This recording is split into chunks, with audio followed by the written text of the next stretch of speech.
Hey everyone, this is Daryl from Daryl and Friends. I just put my mic on. Anyway, hey, listen, keeping it real. I am so excited about the Transformation Summit. We have so many amazing speakers, I tell you. But before we get going, I'd like to know where you're from. So anybody that's logging in right now, if you can just put it in the chat, tell me where you're coming from. I'm coming from the Vancouver area, British Columbia, Canada. Actually, a little town called Chilliwack. And so I'm pretty excited about today's summit. We've got 1, 2, 3, 4, 5, 6 speakers today. Our first speaker this morning will be Samantha Taylor, and that will be at about 8:15 a.m. Then our next speaker will be April Williams. That will be at 8:45 a.m. Her topic is can't is a cop-out. Let's go back a second here. Samantha's topic is what does your brain have to do with weight loss? Very, very good session. And then session number 2, 8:45 a.m. is can't is a cop-out with April Williams. The third session today is at 9:25 a.m. called Mindset Shift for Life-Changing Results with Angela Harris. Then at 10:05 a.m., I'm talking a.m., sorry folks, I'm from the Pacific Standard Time. That would be 1:05 p.m. Eastern Standard Time is Overcoming Chronic Pain with Charlene Nelson. And then at 10:45 a.m. Pacific Standard Time or 1:45 p.m. Eastern Standard Times, You Can Do Hard Things with Lori Ann Mark. And then the last one of today is at 11:15 a.m. Pacific Standard Time or 2:15 p.m. Eastern Standard Time. And it is 7 Signs Your Life is at Risk with Mel Carrio. Now I'm going to, let me click here, and I am going to put this in the chat. So hopefully you got that. You can see the chat there. Oh, it doesn't look so good. Sorry about that. Okay, I will put the first session in first. There we go. And I'll put the second one in second. I will put the third one in third, and so on, so forth. Thank you everyone for your patience. I am so excited to get started here.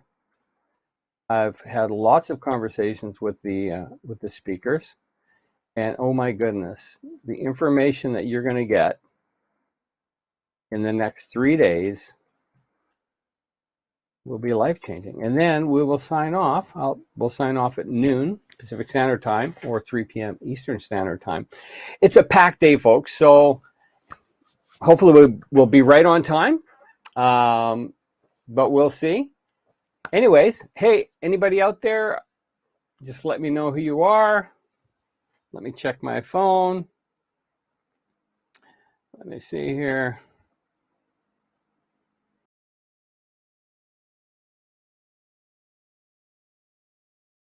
Very cool. We're going live. Very awesome. Okay.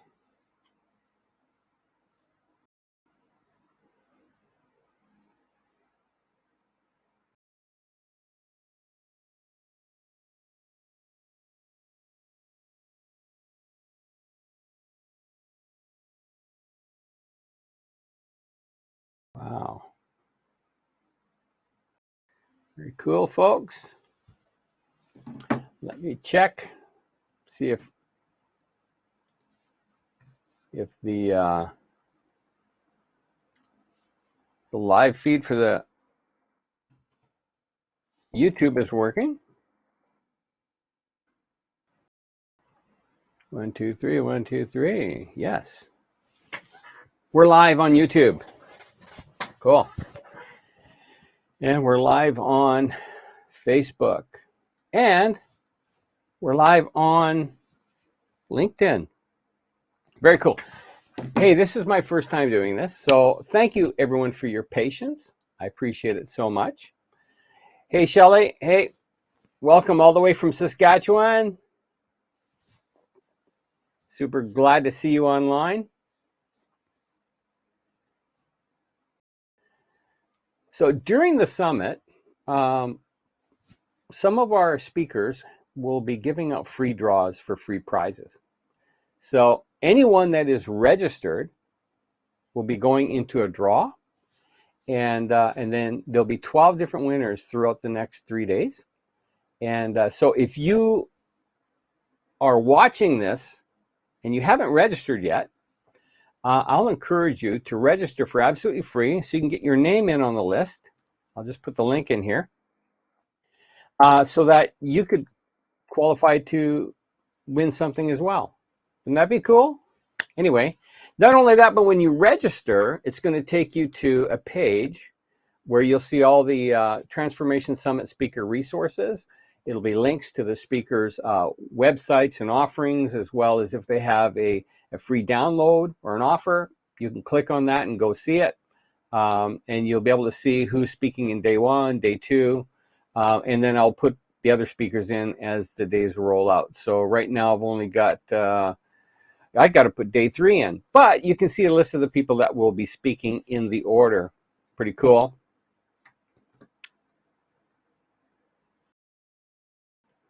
So many of you may know, I went on a weight loss journey about 3 years ago, just over actually 3 years ago, probably 4.5. You know what? Time flies, doesn't it?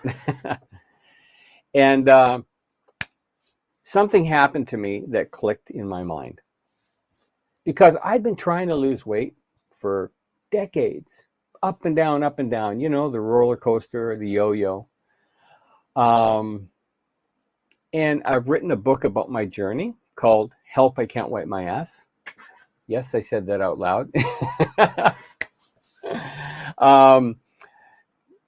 I've been able to rewrite the book a few times during COVID, and I will be releasing it sometime this year. My publisher said, wait until I have a large enough following before I do it, but you can download the first 2 chapters for free. Matter of fact, when you register, you'll get a link for it right away.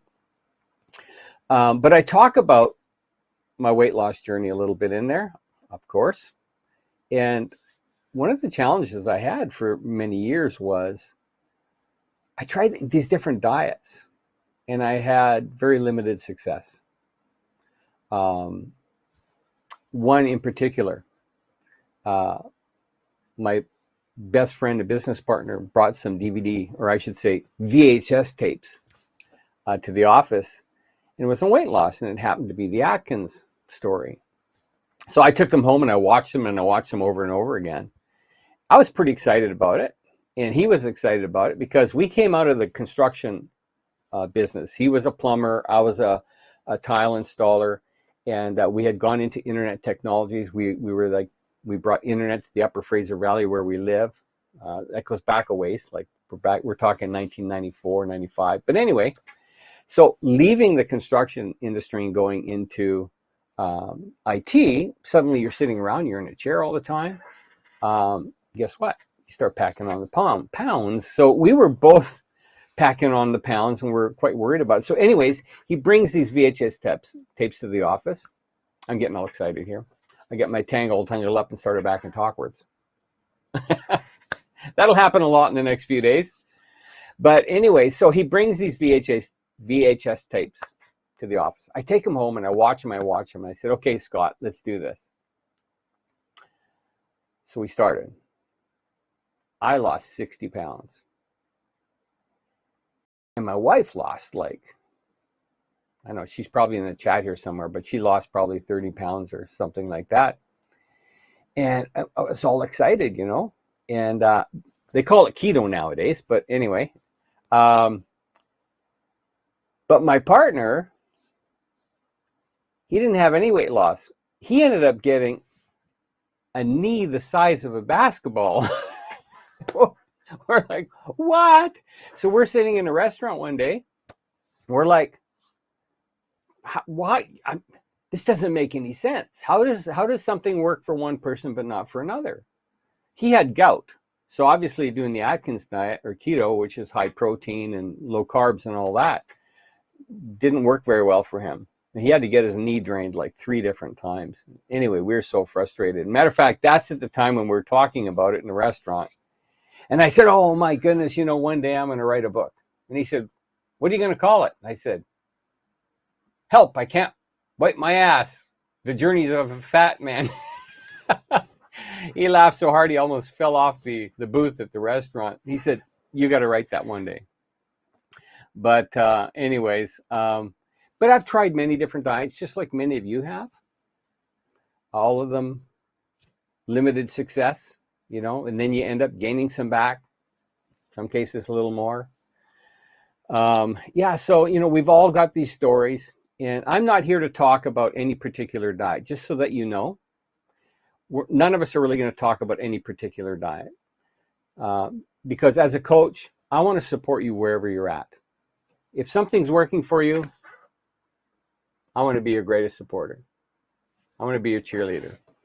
So, but always keep an open mind. Why? Because as we get older, things change. What worked for me in my 30s doesn't work for me in my 50s, and so on. And anybody that's got some age, understand that. Hey, it happens. Anyways, so I just want to read something real quick here that I think is very important before we get started on this first session. And that is the 2022 Transformation Summit. Its host, myself, and our speakers are not medical professionals, nor do we give any medical advice.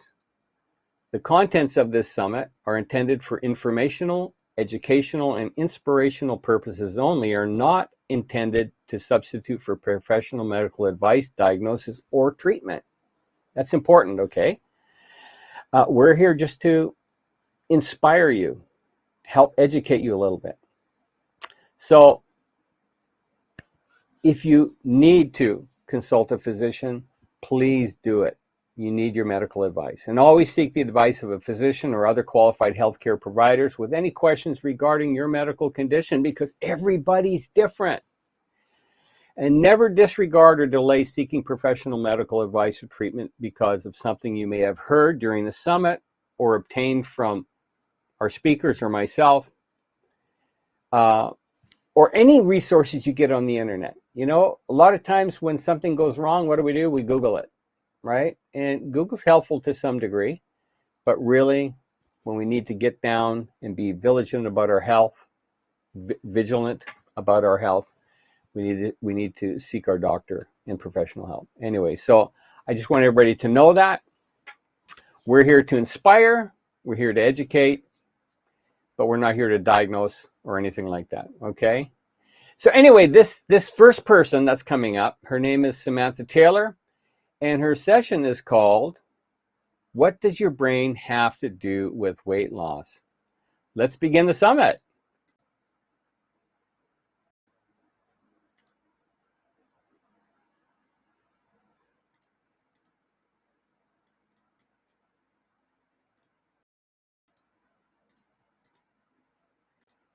Okay.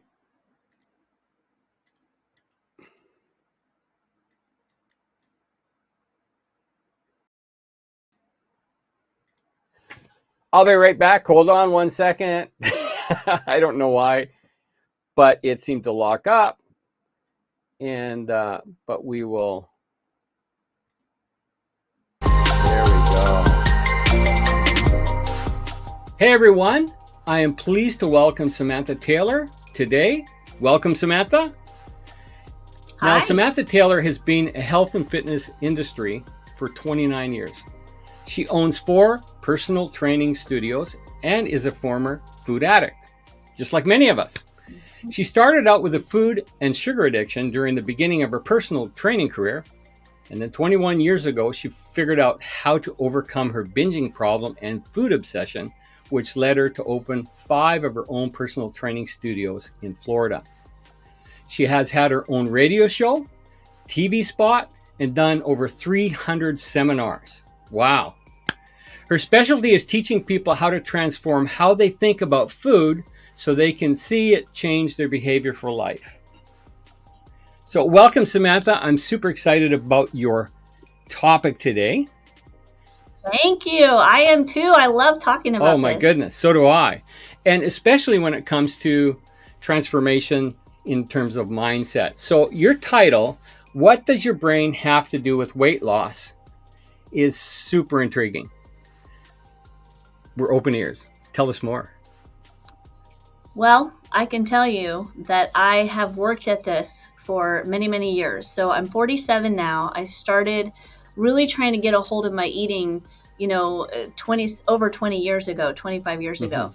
And I found that I was developing a lot of emotional eating issues and habits as a child from abuse that I went through as a child. And then it got worse and worse and worse as I got older. So my emotional abuse eating now became into my adulthood, and I carried these problems with me. So what does your brain have to do with weight loss? Has to do with just counting calories and going on a diet and all of this stuff. 95% gain it back. We all know that, probably more. And that's such a sad, disheartening statistic. When you hear that, it's like, come on, well then forget it. I'm not doing anything. Why even start, but right? We also don't want to do that. Yeah, I know. It's just forget it. I'll just stay where I am. No, the consequence is too great for that. So we say, well, then what's not working? I think that part of it is that we don't work on the brain and the mind enough and address the true core essence of you that got you where you are. Because the person that got you where you are today is not going to get you out of where you want to go. True. And what I mean by that is the thinking patterns, the habits, all of that stuff got you where you are. Yeah. So how are you going to become a new person all of a sudden, like Cinderella, and the clock strikes and you're like this totally new person? We get so much hope when we read a diet book, or we're like, forget it, my doctor said I'm going to die if I don't get serious. And we get all focused and serious, but we make all these goals and we set all these things, but we forget that there's so many things to change that the brain cannot sustain that much change. It's not humanly possible. It's not how we work. Right. So that's where I started to realize, like, I got to start getting into the mind and understanding the mind and the brain connection to weight loss. Man, that is amazing. So where does someone start? I mean, people, and I've said this many times during the summit, many people are like, it's all or nothing. And then they never start, or they quit very quickly. And I tell you, if there's one thing you learn from anything, from me or him or anybody else, you got to get rid of the all or nothing mentality. That sets you up for failure. The only person in the whole world that's perfect is Jesus, and God. So no human being could ever be perfect. And one of the most disheartening things in life and most unhappy people I ever meet are perfectionists, because you set a standard that's so high that's not achievable. And I can bet there's a lot of people shaking their head going, yeah, I know. I tell myself I'm going to go do this, this, and this. I'm going to work out 4 days a week. I'm going to eat this good. And then what happens when you don't hit that mark? Now you start to fall off and you're like, well, forget it. I'm just going to eat 5 more donuts because I totally screwed up and I'm not going to the gym. That all or nothing, and I'm really glad you mentioned that, is probably one of the biggest sabotagers out there in people's mind with weight loss. It's like you just said, well, I had a donut. Well, I already messed up, so I might as well have 4 more. It really got my attention. So let me tell you a little bit about my previous food addiction. Okay. So I was a binger. A compulsive binge eater disorder I had, where most people would have to go to get some type of treatment. I was so bad that I would literally eat 5,000 to 7,000 calories at a time, to the point where I could not stop until I felt nauseous. Now, most people will purge at that point, but God protected me from purging, and I knew enough about the body and the mind that if I went down that road, bulimia was a whole nother problem, and I just knew I could not cross that path. So, and I know that statistically there's somebody watching this that's probably struggling with that. So that is one thing you never want to do for weight loss, is vomit your food. So I would eat until I got sick physically. I was so nauseous I could not eat another bite. So that took about 5 to 7 calories. And I just started to really wonder, like, why can't I get this together? So when people say, oh, well, I know how to lose weight. So remember, I'm a health and fitness expert. Right. I had read probably hundreds of books. I had my own TV show, radio show. So if I can't figure it out, how's a person that doesn't know much about nutrition or calories or any of this stuff going to figure it out? I was around a gym 24 hours a day at my house and at my job. So it's so relative to say that just because you know of information, that doesn't matter. Can you actually live it and do it? Yeah. So I just really started to analyze, why do I struggle so much? Like, I should be able to figure this out. This is ridiculous. I was the #1 trainer in a gym out of 2,000 trainers, and it was at the height of my eating disorder. Right. So I really started to kind of analyze, okay, counting calories ain't cutting it. A diet ain't cutting it. It's too much. I can't do it. I have to start with the small improvements that I can work on.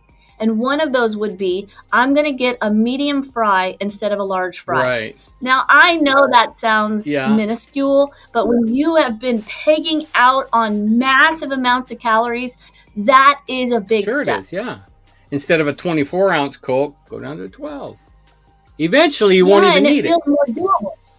Yeah, and it feels more doable. So, when I look back, I started to get myself fixed for like 5 years before I started really coaching other people at the levels that I do now.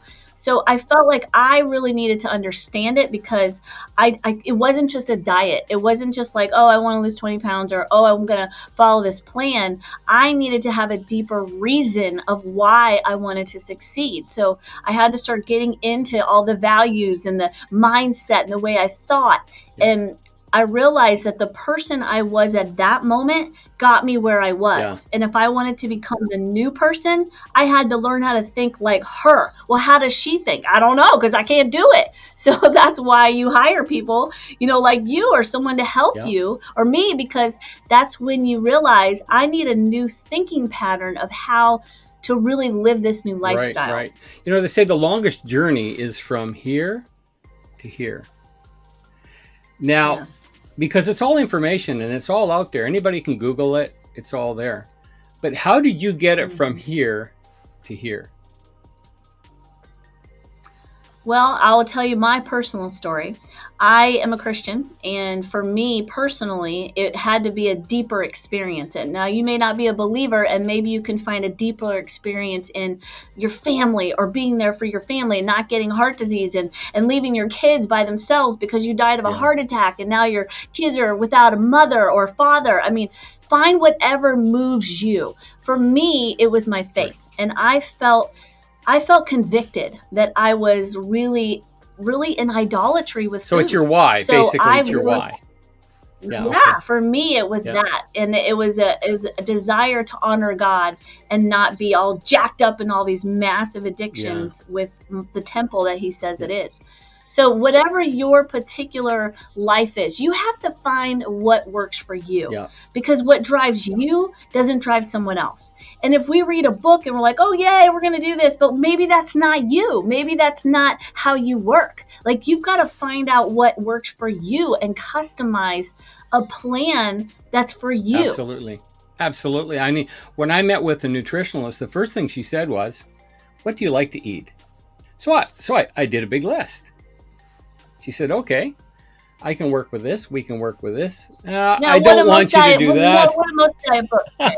Most diet books, they see your whole list and they say, you can't eat any of that total deprivation. And you're like, what?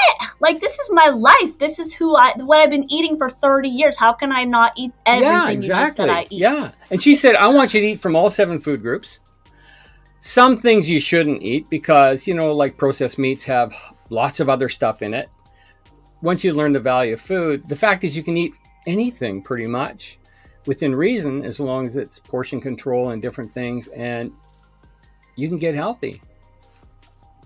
Now that opens a whole nother topic of a conversation. Yeah. How do we have portion control? So some people have triggers in their brain. If you have low serotonin in your brain and now you start eating and it's kicking off that serotonin, and maybe you struggle with depression and you're not on antidepressants, or you are, and now you have a brain chemical thing going on that it's almost like when I was binging, I could not stop. There was no portion control. I had none. So it's not like I could go, okay, yeah, that's a good idea. I'm going to eat, a small fry. That's a great idea. When I first started, I couldn't stop. So a lot of people might hear that and go, well, okay, well, that's good in theory, but how do you stop at 2 pieces of pizza instead of the whole thing? I'm so glad you brought this up because, they say transformation is 90% in the mind or more. But the fact is we live in physical bodies and we've got all these chemicals. It's just like a cesspool of chemicals going all over the place. And sometimes it puts us into a state where, like you said, I have no control.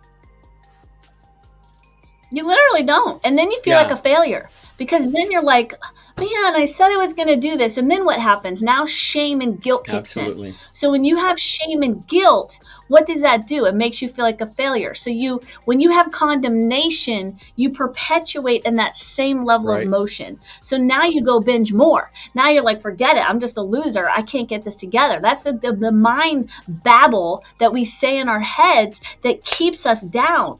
And if we don't start analyzing those thoughts and analyzing how we perceive ourselves, relationship with food, how we deal with, the food that we choose to eat, and how we treat ourselves in our mind, that is so critical. Wow. So when you said what does your brain have to do with weight loss? It's got a lot to do with it. It has everything to do with it. I mean, when I answered that question, I'm like, everything. But when you're in that state of uncontrol, which, you've got that happening, those chemicals going around, what would you tell somebody that they could do to pause that? Well, the first thing would be to not set yourself up for failure. So I knew even when I was still a food addict, I could not go to buffets. Buffets were off the table for me. I knew it was nothing but a setup. If I paid $20, I was going to eat a lot. Get my money's worth. I'm going to get my money's worth. And there's all this fun stuff to eat that, I don't normally see. So many years before I even overcame my food addictions, I swore myself off from buffets. So you have to know your weaknesses. My weakness still today is events, like meetings, social gatherings where people are eating, because I'm like triggered psychologically, emotionally to want to feel connected and, by the food and stuff. So I still struggle in that area that I've got to really be on guard. The other thing that if you're in the midst of binging, there's behavioral specialists that talk about something called interrupting your pattern. So when you recognize you're in the middle, like, oh my gosh, like I'm about to eat 5 more pieces of pizza. Some people say, jump up from the table and scream at the top of your lungs, help me or stop. Now, obviously, if you're in a store, they might call the police. But if you're by yourself, it could work. I remember one time I was driving down the road. My biggest trigger was being in the car. I was triggered by fast food because I could do it in privacy. I'm a celebrity where I live. I have billboards, TV, radio, print. Everyone knows who I am where I live. So I can't go in public anywhere without someone recognizing me. So I binged in my car. So I remember one time I was driving to go get some donuts. And all of a sudden, so let's talk about how the brain works. You have a trigger. Your brain starts to think, ooh, donuts, that sounds good. Now, be careful here in this conversation because you might be thinking about that. But just control yourself. So your brain gets triggered. You have a memory of the times you've eaten it before. And do you not start salivating a little bit, thinking about it, go, oh, I'm even salivating right now. Do you know how long it's been since I've had a donut? So I was driving down this road. This was like literally over 15 years ago. And I was like, I'm going to go get donuts. And then all of a sudden, I just screamed out in my car, no, you're a liar. I mean, I was screaming at the top of my lungs. And it just like shocked me back into reality. Because I kept telling myself, oh, just this one more time. That is such a lie. Yeah. Wow. You know, when I decided to have this transformation in my life, just before I made the decision to do that, man, so many thoughts went through my mind. Like, okay, this is the day when I'm going to go to a buffet. I'm going to just binge out on everything. And because tomorrow it's Your last rites, right? exactly. Oh man, I just admitted that. I did that all the time. And that was some of my big binges, was when I would tell myself the lie, this is the last time you're going to do that. I think the other thing, I'm glad you mentioned that or pointed that out, you need to know the lies that you tell yourself that set yourself up for failure. Because my lie was, this is the last time. So I would go all out. One night I ate over 10,000 calories in sugar, cookies, cake, and brownies. I made it all in one night. And I ate almost all of it. Oh my goodness. And the day I realized, you ever had those moments where you realize, man, I got a problem. Yeah. Those moments. The next day I had woken up, I had brownies on the counter that I had left over. I wasn't able to finish all of them. Well, I pulled off the cover and there was ants, fire ants, all over the brownies.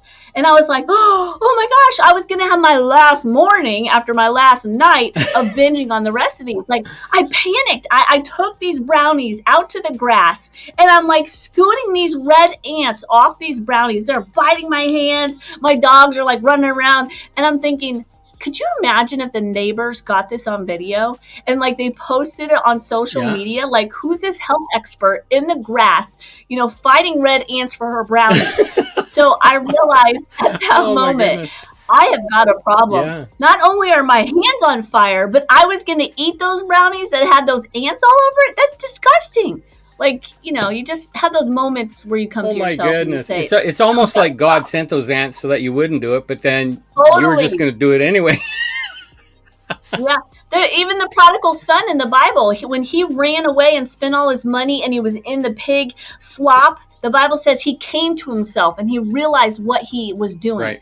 So that's what I want to ask you, who's ever watching. What pig slop are you in? Not to, say the thing from a pig. I'm talking about mud and swallow and degradation, or out in the yard, getting burnt, bit by ants and struggling. What pit are you in that you need to come to yourself and realize, how long am I going to continue like this? I've got to stop this and get this under control. Absolutely. You got to shake yourself off and wake up and say, if I don't do something, this is going to get bad. I mean, it's real. You know that with disease and all these other problems. Oh, definitely. And it's not just weight related, folks. No. It's in every aspect of our lives. We all have something that we need to overcome and we need transformation in. Wow. Right. You know what? This has been absolutely amazing, Samantha. You've got so much there. We're coming to the end of our time already, and I'm like, wow, where'd the time go? How did that happen? I know. Hey, time flies. So if there's one last thing that you just really encourage people just now, which is great, but if there's one more last thing that you'd like to just let them know, what would that be? You can do this. Yes. One of the biggest things with people that have lost weight and gained it is they feel like a failure, that they can't just get it together. And what's one more diet? What's one more try? I can't gain 30, 40 pounds again and lose it again 3, 4 more times and be seen in front of all my friends and family. I mean, part of the thing to start over and transform is you've got to just shake it off and just say, all right, I can start again. Maybe I haven't tried this whole brain thing that she's talking about, or all the other amazing speakers at this summit. There's answers. There's a solution. Don't quit. That's the biggest thing. Don't you give up, because you weren't put on this earth to just suffer and die. You were put on this earth for a reason. Yeah. So I just encourage you to believe that. That's awesome. And, find community. We all need support. Don't suffer in silence. Because how many times, I'm 60 years old now. How many times did I suffer in silence? Tried to do it myself without telling anyone, because for fear of being judged, or, it's just another time. But there's awesome people out there, like the folks that are at this summit, these special speakers, and Samantha. And you know what? Community's where you need to be. And like a coach, hey, I'm not a good match for every single person as a coach. I realize that, and I'm good with that. But that's why I'm partnering with other speakers, because, hey, Samantha might be the person that's the best person for you to partner with in your journey. So consider it. We need that help. We need that support. And we know you can do it. Absolutely. Hey, listen. Accountability, I've helped over 7,700 people lose weight, 64 tons my of fat. goodness. If you don't have accountability, that's probably one of the biggest things that we think we're going to make all these changes, but are you really doing it? That's the key to it. It is. Wow. Thank you so much, Samantha. Listen, Samantha's got a free gift for everybody that attends the summit, and she'll explain a little bit about what that is. Yes, so I put together a PDF of something called Train Your Brain, or Train My Brain, which is your brain. How do you train your brain? I wanted to give you specific things that you can start doing, small things that are simple, that you can say, wow, I can start to see I could actually improve. Just pick one thing to improve on a week. Imagine if you did that in 52 weeks, how many things in your life would be different? You got to get that, folks. You got to get that. Anyways, listen, thanks again, Samantha. And thank you, everyone, for taking this time with us today. And have a wonderful day. And we know you can do it. Bye-bye.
One, two, three, 1, 2, 3. Can you hear me now?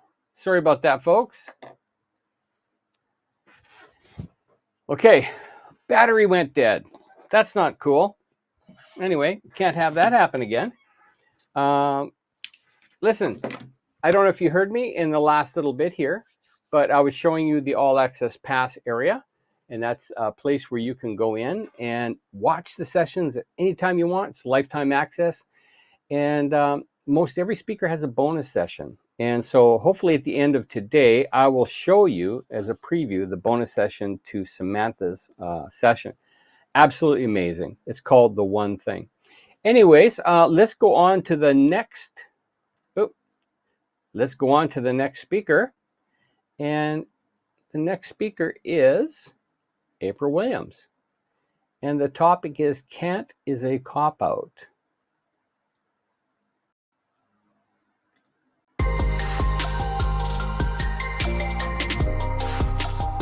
Hey everyone, we've got awesome April Williams in the house today.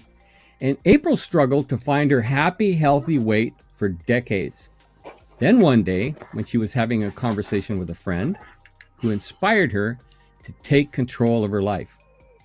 You know what, folks? We all need an epic moment like that to take control of our lives, right? I know I did.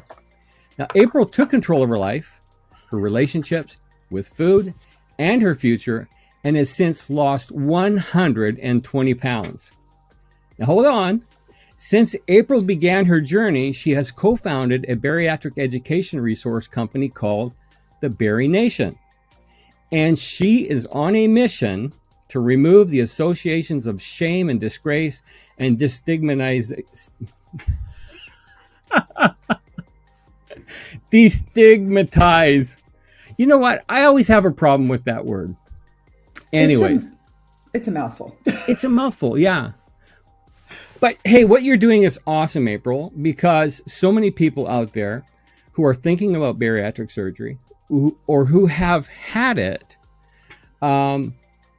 they go through these things because a lot of people out there are not really supportive of it. And I think it's because they really don't understand it. And bariatric surgery today is much different than it was 10, 15, 20, 30 years ago, right?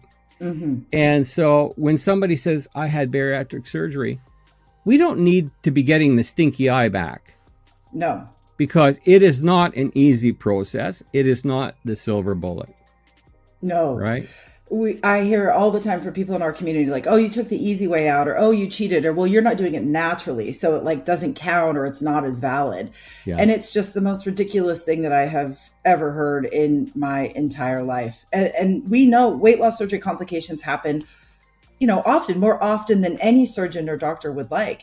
But the chances of having a serious complication after bariatric surgery is minuscule compared to the complications that you are guaranteed to experience if you continue to live your life at an obese weight. It just is. That cost benefit analysis is never going to work out. And, you know, the stigma's there. And yes, it is a real big, huge surgery, life altering. But I mean, the future that I was looking at was an early death and a demise that was not going to be comfortable. And when I finally had that aha moment with my friend, it was almost like a no-brainer at that point. I mean, I was really inching my way towards diabetes, extremely high cholesterol. I was looking at heart issues. I was looking at, you know, just all of these horrible things, not to mention limited mobility and, you know, all of these, you know, not so pleasant things. So when I had that conversation with her, I just thought, okay, this is it. Because I tried everything. I had tried absolutely everything with Fidelity. Yeah. Well, and you know, folks, it's not the silver bullet. Okay. Ooh. It's a tool. That's the way I look at it. I had a great conversation with Kedrick the other day, and my goodness, you know, there's some amazing testimonies out there of people who've gone through bariatric surgery. And like you said, April, the alternative was what? Die with diabetes and die with complications otherwise, right? You're not having a quality life. No. Now, the thing though is, bariatric surgery might not be for everyone. And all the people that are watching this right now, most of you probably won't get that. But there are people who I think should consider it. Because the alternative is early death, right? But again, it's a tool, because once your metabolism is reset and you get back to ground zero, as I call it. Yeah. Guess what? Battle of the Bulge continues. Yes. It doesn't stop, right? No. And so your topic, can't is a cop-out, is super intriguing, right? Yeah. And I want to know more about that. Yeah.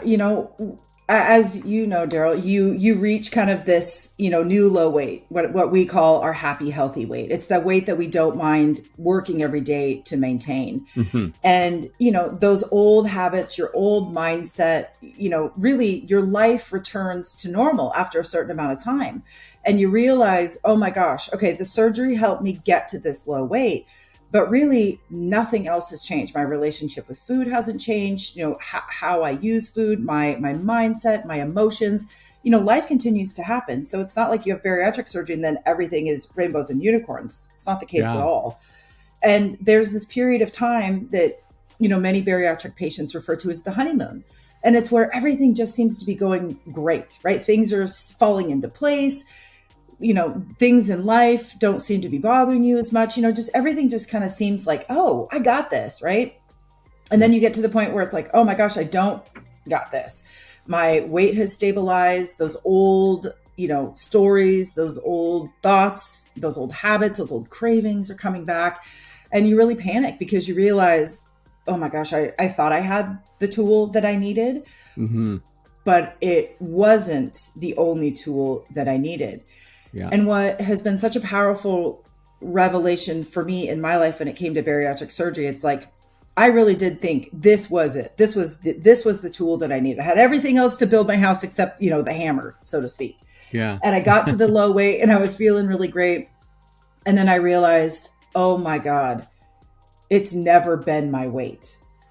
But the power of bariatric surgery is it finally gives you the end of that question. Yeah. Because if you have done everything else there is to do, then the only work that remains after bariatric surgery is that mindset work. Yeah. Right. It is absolutely. That deep self work and really, really getting to the core question of who am I? What do I value? What is my life all about? What is my purpose? These big questions that have kind of been eluding us because we could always blame everything on the weight. Yeah. Well, now that the weight's gone, you are truly out of excuses. Yeah. And if you want to finally get to the answers of your life, here you go. Like, this is it. Yeah. This is it. And I would have never gotten here without bariatric surgery. So in many ways, it was the tool, right? Yeah. So, I arrived at this low weight. I realized, oh my gosh, all of these like old habits and mindsets and all of these things that had been tripping me up before bariatric surgery presented themselves again. And I just thought, this is ridiculous. Like, I cannot believe this. But I've gotten to the point in my journey where I'm committed to living my life as a bariatric patient. And what that means for me and for many of us, in the Bari Nation community is that I'm going to consistently make choices that align to my bariatric life, which means I'm going to do this mindset work. Mm-hmm. And on the treadmill, I've got a Peloton bike and a Peloton treadmill. And, I was watching the classes and the instructor was talking about how we use the word can't as this excuse to not do something. And eventually they said something like, can't is a cop-out. And it literally stopped me in my tracks. And I just thought, okay, wait a minute. You have one of those moments and you're just like, something about this does not seem right, but something seems absolutely correct. And the more and more I started thinking about it, it really helped me bring in all of this learning that I had done from other people and places and books and podcasts. It's like everything all of a sudden was like, oh, bing, it fit. The puzzle fit all of a sudden. Mm-hmm. And it's so true. Can't is a cop-out. Can't is a way for us to continue to kick the can down the road. Yeah. Because we can do anything. Yeah. Yeah. Right. So for me, it was saying like, well, I just, I've always wanted to be a runner. Right. But I just kept saying to myself, well, you can't run. Like, you can't slog your body down the road. You can't do any of that. Like, and I just thought, oh my God, I absolutely can't. Sure. I can't run a marathon now. I can't even run a mile now. But what can I do that will get me to that eventual goal? Yeah. And it was like, oh, well, I can run on my treadmill more times a week than not. I can go for 5 extra seconds jogging every time Yeah. I'm on the treadmill. I can go from just jogging at 4.0 to 4.1. Yeah. And all of a sudden it was like, oh my God. I was saying, well, you can't do that as this blanket statement. And it's like, well, of course I can't go run a marathon right now. I'm not And I'm not maybe training for that. it's as simple as starting to walk. I mean, that's where Oh, yeah. I was, right? I mean, my goodness, at my weight, going for a walk. Yeah. No, I can't do that. Well, how much are you walking now? Well, I don't know. Well, I got myself, one of those, whatever you call. Yeah. Anyways, it tracks your walking. Yeah. And so my nutritionalist says, well, can you walk an extra 50 steps that you didn't walk yesterday? Yeah. Yeah, I could do that. Baby steps. Yes. Baby steps. It took a while. Tell me, it took a while. But after a while, you start looking forward to it. Yeah. Things change, which Yes. is really, really great. But, as a coach, and I talk to people who want to lose weight all the time, and that's not just my focus, because, weight is one thing. It's 90% here.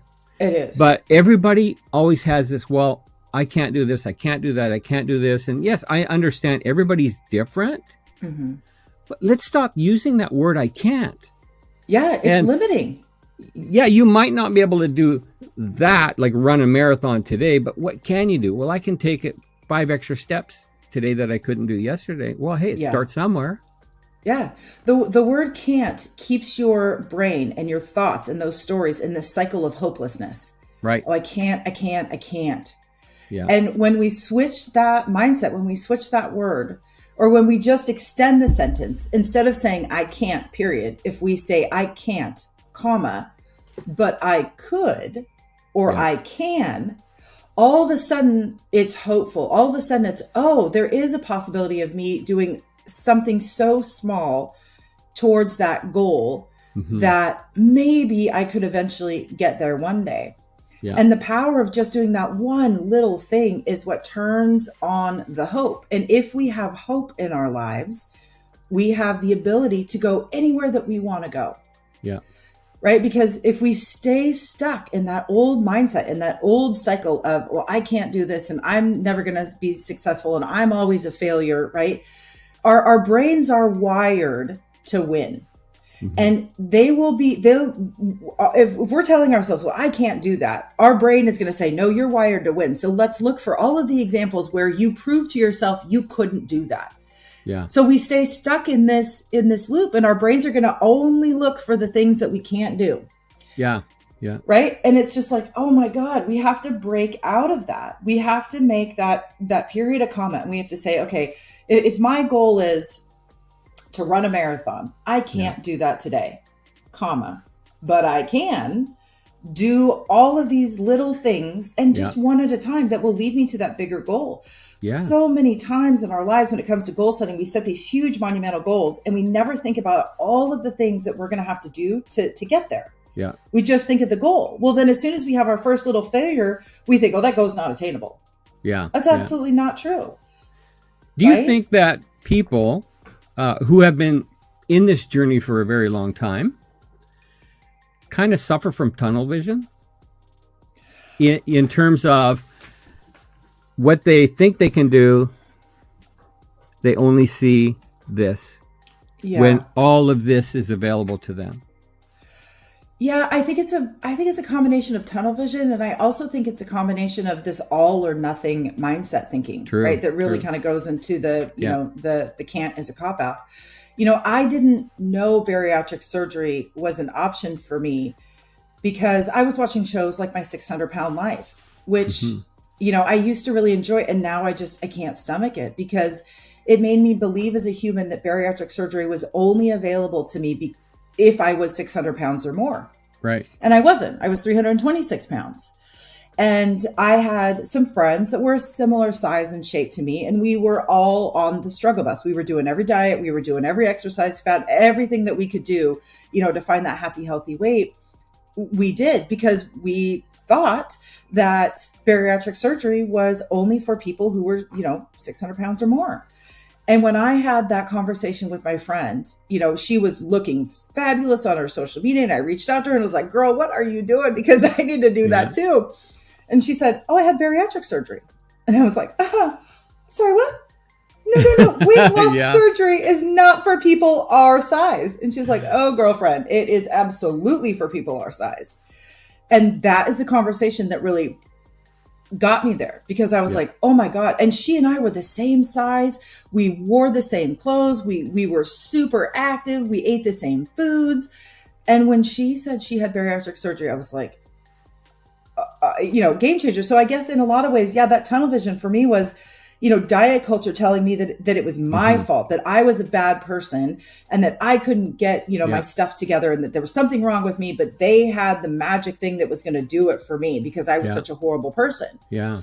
Right. So then all of a sudden when that circle got wider and I could look outside of diet culture and look at the medical tools that have been available to me forever to help me find this happy, healthy weight, it was just a game changer. Yeah, absolutely. And when it comes to bariatric surgery, we don't give our uncle our Uncle Ron a bad time for getting his knee replaced, right? Or our Aunt Sally for taking insulin for diabetes. They have access medical tools to live their lives in a healthy way. But yet bariatric patients are stigmatized and made fun of because we've accessed a medical tool to live at a healthy weight. Yeah. I mean, it's just, the hypocrisy is just mind-blowing, especially when you realize that everybody who's had a medical tool is working hard. Our loved ones that have had, that are bionic, they work their butts off to get back to the place where they could use their new knee. But we're there encouraging them. Oh, here's all the resources you need. Here's physical therapy. Here's this, here's that. But yet for a bariatric patient, here's a binder. Good luck. Yeah. Yeah. Are you kidding me? I mean, it's like, it's just so disheartening because in the medical community, obesity is still stigmatized in a way where you feel like you're the bad person. And that's just not simply the case, right? Everybody needs help along their journey. And especially when you have taken on a medical tool. And the level is just not the same, which is why myself and others, my partners in crime and Berry Nation are so passionate about supporting our community, because we want people to find the same success that we have. But we also we got tired of living in the shadows of the medical world and not getting the support that we needed. And, it just, blossomed from there. But that tunnel vision, I think, keeps people limited. And then that all or nothing thinking, right? Thinking like, well, I have to do all the things and it has to be done perfectly. And as soon as I mess up, oh, well, I guess it's just, baby with the bathwater situation. Like, oh, this is never going to work. And you go back to being comfortable, which was doing exactly what you were doing before, which is keeping you in that loop of not making progress. And, as a coach, sorry, I think it's... Again? Sorry, I'm having trouble hearing you. Siri's listening, Karen. Thank you, Siri. Can you solve all our problems today? She's trying. Okay. We got to bring that thought back. Okay. As a coach, I really, really understand the importance of community, the importance of support. And it sounded to me like when you had that epic moment with your friend, it got you out of your space to start thinking a little broader. Yeah. And I think a lot of people get stuck because they're trying to do it on their own. Oh, yeah. When in fact, we need help. We all need help. Right? And let's face it, folks, sometimes our family is not the best support system. I mean, hey, case in point, watch 600 Pound Life. I hear it all the time saying, who's feeding these people? Because they can't get out of their house. Their family are. Yeah. Oh, yeah. Right? Yes. So although there's, our families love us dearly. And unfortunately, right to our death. They do. In a case of like that. Yeah. But there's a lot of reasons why family have difficulty supporting us, because a lot of times when we get the support we need, they don't want to suffer the backlash from us. So there's a lot of dynamics here, okay? Yeah. But when you get yourself into a support system like the Bariatric Nation, or you get yourself a coach, or you join a community group where birds of a feather flock together. Yeah. We all know what we've gone through, what we're going through, and we can support each other and say, hey, we're going to celebrate the smallest of wins because we know that it takes many wins to make a big one. Yeah. Right? So what are your thoughts about support? Oh, I mean, it is the reason that we created Berry Nation. You know, in all of the research that we've done, and the thousands of conversations that we have with people at this point, it appears that only 30% of people who have had bariatric surgery actually make it publicly known. Right. We've talked to men and women who have had major bariatric surgery. So their stomach has been removed, they've been completely replumbed, and they told their loved ones they were going in for hernia repair because they were so terrified about what would, about the conversation or what would come to be. Right. And, one of our favorite bariatric therapists, she's an expert in Berry Nation. She leads support groups. She's taught class. She's been on the podcast many times. She gave us a line that was so empowering. We have literally crafted our community around it. And what she says often is community is treatment. Laura Grabo said this. Yeah. And, if we believe that obesity is a chronic disease, it is going to require treatment for the rest of our lives. And that treatment is going to look different at different stages. Being a part of a community is a part of our lifelong treatment. Yeah.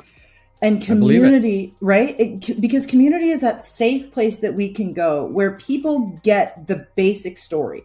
I'm not explaining, I'm not justifying, I'm not like looking for reason. Nope. It's everybody here has been through the exact same thing. Everybody is struggling with the exact same thing. And a community where members are at all of the stages, I believe is even more powerful because the person that's been through it can really help support the people that are going through it. Right. Yeah. But then when you're going through something, there are so many people there that you can go to. And what we're always saying in Berry Nation is that, look, we have to share our story because our stories are our own perfect recipes. Yeah. And if I don't look at everybody's different recipe, I'm not going to know all of the ingredients that are out there that I could use to make my own perfect recipe. Yeah. Right. So like, Daryl, if you're not sharing your story, I don't know about this one piece that I might need from you. I might need this one little section from your recipe and incorporate it into mine. And then boom, I have found the perfect thing for me. Yeah. Right. But if the stories aren't out there, we can't really use that Goldilocks approach. We can't see what other people are doing. We can't take it in, and we don't know what's out there for us to incorporate into our own recipe. Yeah. And to have a safe community where people can share those recipes is a game changer, right? You can finally feel safe. You can feel like you belong. You have this warm and inviting place where it's okay to try and maybe fail and make a mistake, but to know that that's how we find what we have been missing, right? In a recent podcast episode, Jason said, we have to get it wrong to get it right. Right. And it's so true. If I don't have a safe place to get it wrong, to try to get it right, I'm never going to even attempt to get it wrong. Yeah. And so many people are just out there, I think, on their own, thinking that they're the only one. Absolutely not the case. Exactly. Absolutely. Yeah. And we're really hoping that even through research, we're going to be able to prove that by joining and participating, being active in a community actually leads to longer and higher rates of success post-op, right? Yes. That it's going to bring down those regain numbers. Right there. It is, because that's the one thing that really, these surgical centers and these other places haven't tried. And what makes, I think, Berry Nation so powerful, or what makes any community powerful, is when it has been created by the people living it. Yes. Not the surgeons, not the doctors, not the people who think they know what it's like, but the actual people who are living it. Because that experience is very different than the one that's coming from the outside. Exactly. Yeah. Right. Because the reality is, again, bariatric surgery is a tool. Now, April, yourself, myself, Kedrick, many that I've spoken to, we're at ground zero. Our metabolisms have restarted. We're back into just like anyone else in terms of battle of the bulge. I mean, I use MyFitnessPal for over 3 years, and I log all my food, and I can go in there and see my weight coming down. I see bariatric surgery, and wow, what a drop. Okay. Yeah. But then after that, just like everybody else's story, right? Yes. So what I've learned so much is mindset is key, because here's the thing. I look at it this way. I love how you brought up people get knee surgery. Nobody says anything bad about that, right? No.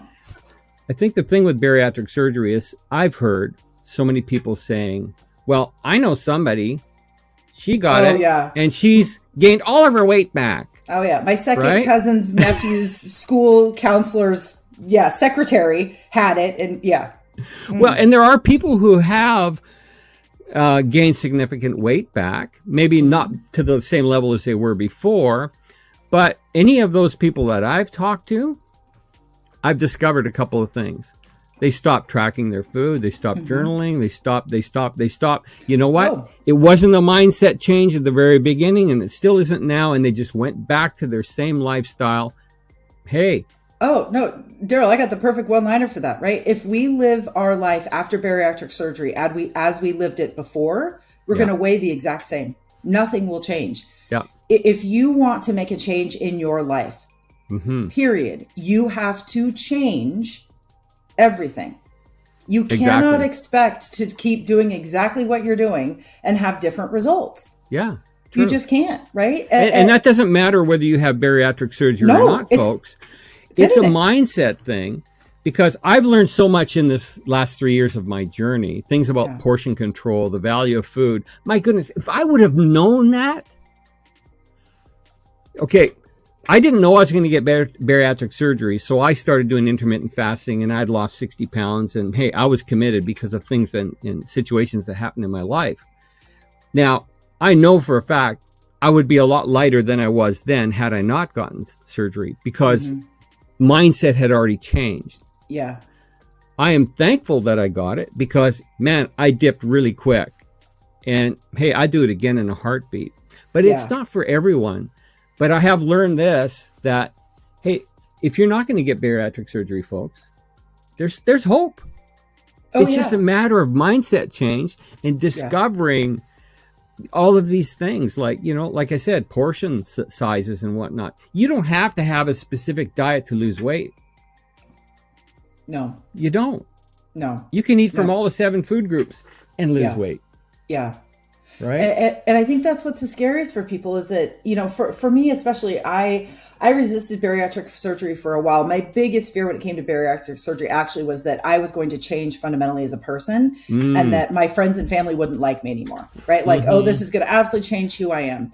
I can say definitively that is not the case. I'm 2.5 years, right, post-op. But what I can definitively say is that as soon as I start doing the things or thinking the things or eating the things that I ate before bariatric surgery, it all is going to come back. And what people, I think, really discount in the change or in the transformation process is the grief that comes with it. Yeah. Because you really do, and you really are mourning what was.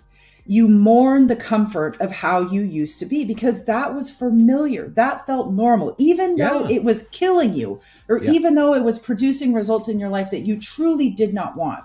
Yeah. It was where you felt the most comfort, and our brains are hardwired to keep us in comfort.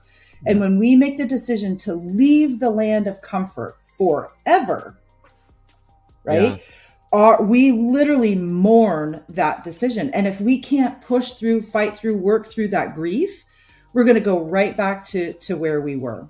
Yeah. But the hopeful thing that I hope everybody can experience and just know is that if you can fight through it, your new self feels more normal than your old self. I'm 2.5 years post-op. I still don't feel as comfortable in my new life as I remember from my old life.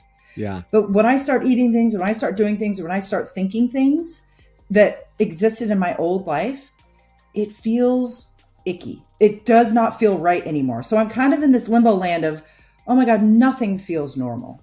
Yeah. But to me, I would much rather be a little bit uncomfortable and feel better than go back to complete misery and feel comfortable. Absolutely. Well, listen, April, we're coming to the end of our time here. Oh my goodness, so much to unpack. We could spend a couple hours doing this for sure. But I'd like to leave on a note of going back to your topic again. I can't. Speak into that one last time. You can. every time you tell yourself, I can't, add a comma and say, but I can do this. If you can just change your mindset to be hopeful instead of hopeless, your possibilities are endless. And don't think that, right? Just don't think that you have to go like this huge, well, I can do this. No. I can walk 50 extra steps. I can track my food. I can try to stick to a budget, right? You can do things. Yeah. Just push yourself to find what you can do. Yeah, absolutely. And friends, find a support group. You really, really need that help. We've all had it. We all need it. You know, when I first started this journey, I was by myself, just my wife and I, nobody else. And then I, following Instagram, found Barry Nation, different ones. It's been amazing. Anyways, folks, thank you so much, April, for being with us today. April is going to let you know how you can get in contact with her. Okay. So April, how can people get in touch with you? Yeah, there's a lot of ways. And Daryl, just thank you so much for inviting me to be a part of this. I'm honored and I have thoroughly enjoyed our friendship grow since we connected all those months ago on Instagram. That is truly, Instagram's the absolute best place to get a hold of me. My personal Instagram is actively_April. And then you can also find me at barry.nation if you're a bariatric patient. And we do have a website. It's just www.barrynation.com. And you can also find our podcast on your major podcast players just by searching for Barry Nation. And we're also on YouTube. Just search Barry Nation. And if you reach out to me through a direct message, I always respond to all of them. And I would be thrilled to connect with you there. Excellent. And of course, we're going to provide all the links in the chat as well as on our website. Thanks again, April. And thank you, everyone, for watching and being with us today. Thank you.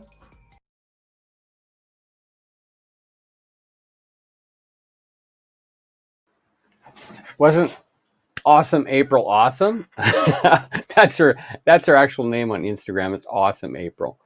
Anyways, been following her for some time, watching their podcast. Super vulnerable, telling it the way it is. I really, really enjoyed my time with her. Of course, everyone knows now that I had bariatric surgery.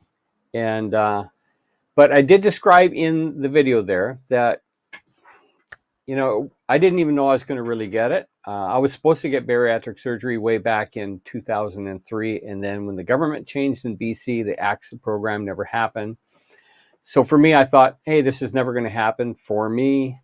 And but when I had the mindset change, and I'll talk about that later on in my session, when that happened, it was like, pow, I was on a mission.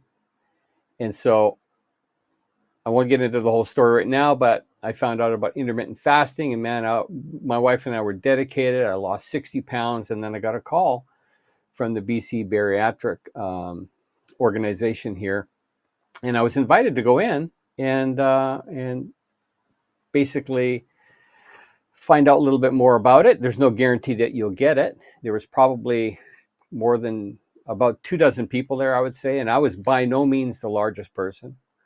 And when they talked about it, man, the rules were intense. You had to stop drinking, stop smoking. Oh my God, stop drinking soda pop, of which I'm not a drinker or smoker, and I'd already stopped drinking pop about a year before that. But people actually left because they weren't willing to give up those things. And apparently, at least back then, about 600 people go into the program every year, but only 200 or less qualify. It's not an easy program, and it's a lot of hard work. But because I had already lost 60 pounds, I had already been journaling my food, I just came into the program almost like a superstar in some ways. They were totally amazed with my commitment and everything else. And so I received bariatric surgery on August the 13th, 2019. And like I said in the video with April, I'd do it again in a heartbeat because it allowed me to to make that significant weight loss fairly quickly. But I learned so much in that process in terms of how to read labels, the value of food. The nutritionalist that was assigned to me was like, wow, I wished I had that even before bariatric surgery, because I know that would have made such a huge difference. The mindset shift has to happen, because like I said in the video, hey, there are people that have had weight loss surgery and they've gained significant amount of weight back. And one of the things that when you go into the program here in British Columbia is you have to meet with a social worker and a psychologist, because they want to know that your head is straight. Otherwise, you're not going to get it. So yeah, mindset's everything. Mindset's everything. Anyways, that was wonderful. Really appreciated that time with April. And so I know we've got so much to do today, so much content. If you need to take a pee break, that's fine. We'll do that right now, but I'm just going to talk a little bit here. Just to let you know that if you want the free resources, all you have to do is register for them. If you've already registered, you'll have received an email, which will give you the link to where you can get all this information. And I will show you what that looks like. So this is the page. Oop. And so you'll get here. You'll see all the different resources. Samantha, of course, we just did April Williams, Canada's a Cop-Out, and then we have the other speakers coming up. So you'll have access to that once you register. It'll take you there right away. Very simple. Now, also, if you want, and you can't make some of the sessions, trust me, they're all amazing sessions. We have what's called the All Access Pass, and it's only $39, but it gives you a lifetime access to all of the sessions. So you go in here and you can see, oh, here's a digital care package. I can click on that, get all the freebies. Hey, I want to watch Samantha Taylor. She's got a bonus, April Williams. So let's say click on there. Bang, I can start watching her session at any time I want. And then go to the bonus section and go to the next one and the next one. So yeah, pretty cool. So that is the All Access Pass. It's only $39. I will drop in the link for that right now. If you haven't already got it, if you have it already, awesome. Okay, so our next speaker, we'll go back here again. Our next speaker is Angela Harris, and her session is called Mindset Shift for Life-Changing Results. Now, I got a few minutes before we get going here. So if anybody's got any questions, just drop them in the chat and I'll answer them if I can. Angela's session is supposed to go on at 9:25 a.m. So we do have a few minutes. So what do you think so far? I think it's been amazing. You know, each one of us has a different journey. We make different decisions. Some of us do intermittent fasting. Some of us do keto, clean keto, dirty keto. I mean, goodness, there are so many different ways to diet and lose weight. And you know what? We're not judgmental here. Whatever's working for you, I think you should keep doing it. But again, please keep an open mind, because as you get older, what worked for you when you were younger may not work for you later. You might have some health issues that come up in your body.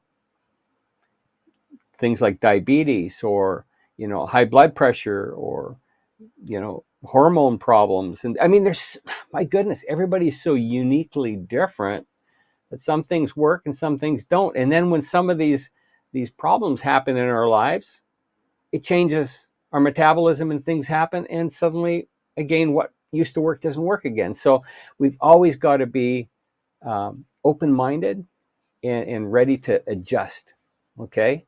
And hey, I lost 200 pounds, but you know what? Since Christmas, it's been like this. just like everybody else. It's a journey, but I'm committed to that journey, and I know that you can as well. So that's what we're here for. We want to really encourage you, provide you some tips and hints, what's working for our speakers, some of their experiences. Yeah, it's absolutely amazing. I love it. I love it. So listen, I'm going to cue up Angela's video here, and it's called Mindset Shift for Life-Changing Results. Okay, so hold on a minute. Angela's session. Okay, great. So let's run that video. We're a couple of minutes early, but hey, if you got the All Access Pass, you can go back and watch it anytime you like.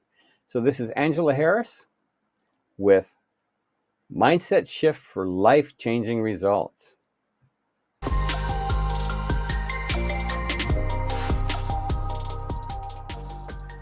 Hey everyone, I am delighted to have Angela Harris join us today. Now, Angela knows about the struggles when it comes to finding a healthy balance in life. She herself has struggled over the years and failed many times. Well, haven't we all, right? With over 25 years experience in the fitness and wellness industry, Angela loves to share tips, hacks, and habits so others can benefit through what she has learned. Her passion is to mentor her clients into living a happier, healthier life through fitness, nutrition, and life coaching. Welcome, Coach Angela. Thank you. I'm so excited to be here. Thank you so much. Yes, I'm excited to have you. And your topic called Mindset Shift. That's an easy one to mix around. Yeah. So, Mindset Shift for Life-Changing Results. Great title for a topic. So I want to hear more about what that means to you and how you started in your journey in relation to that. Yeah, well, I believe honestly, like our minds everything is controlled. Our subconscious controls so many of the decisions that we make. Right. And it's challenging because most of us today are dealing with the consequences of the choices that we made before. Right. And in your journey of transformation, you have to face that. You have to face you are where you are right now because of the decisions that you made and what your mind was telling you were doing before. Yeah. And if you really want, to make a difference, we got to start with the mind shift. Yeah. Right. We got to start with the positive thinking. We've got to start with what's better for you, what's better, what means more to you. Your heart and mind are so connected. Yeah. And I'm a firm believer that my brain and my mind, they're the best team that I've got together, Right. So truthfully, right. That's what it's all about for me, is finding the right, starting making healthier decisions to move forward in life. So when you said that you failed many times, like we all have, right? What made the difference from all the times you failed to suddenly you had this wake up or this epiphany or tell us about that. I used to have this all or nothing mentality. Yeah. I used to think that, if I'm going to make a change, I have to find like an hour in the morning to do cardio. I have to never have pizza ever again or have dessert, or it was just like I had to deny myself of things. And look at my face. I'm denying, it's a negative way of thinking. And that's truly it. And, I come from a Greek background and my mother was a pastry chef. So denying myself of desserts is not going to be Greek food? Are you kidding? Exactly. Anyway. Exactly. Lots of Greek food, lots of it. And it was everywhere. So as soon as somebody tells me that I can't do something or I can't have something, I want it more. Right. And I know so many people are out there like that. And, I thought, well, if I can't commit to going to the gym for an hour a day and going for a walk and starting to eat healthy right now, all of it, all at the same time, what's the point? You're aiming for perfection, right? What was the point of doing anything? I might as well do nothing and I'll wait until Monday would roll around again. So I was just really, really hard on myself. Yeah.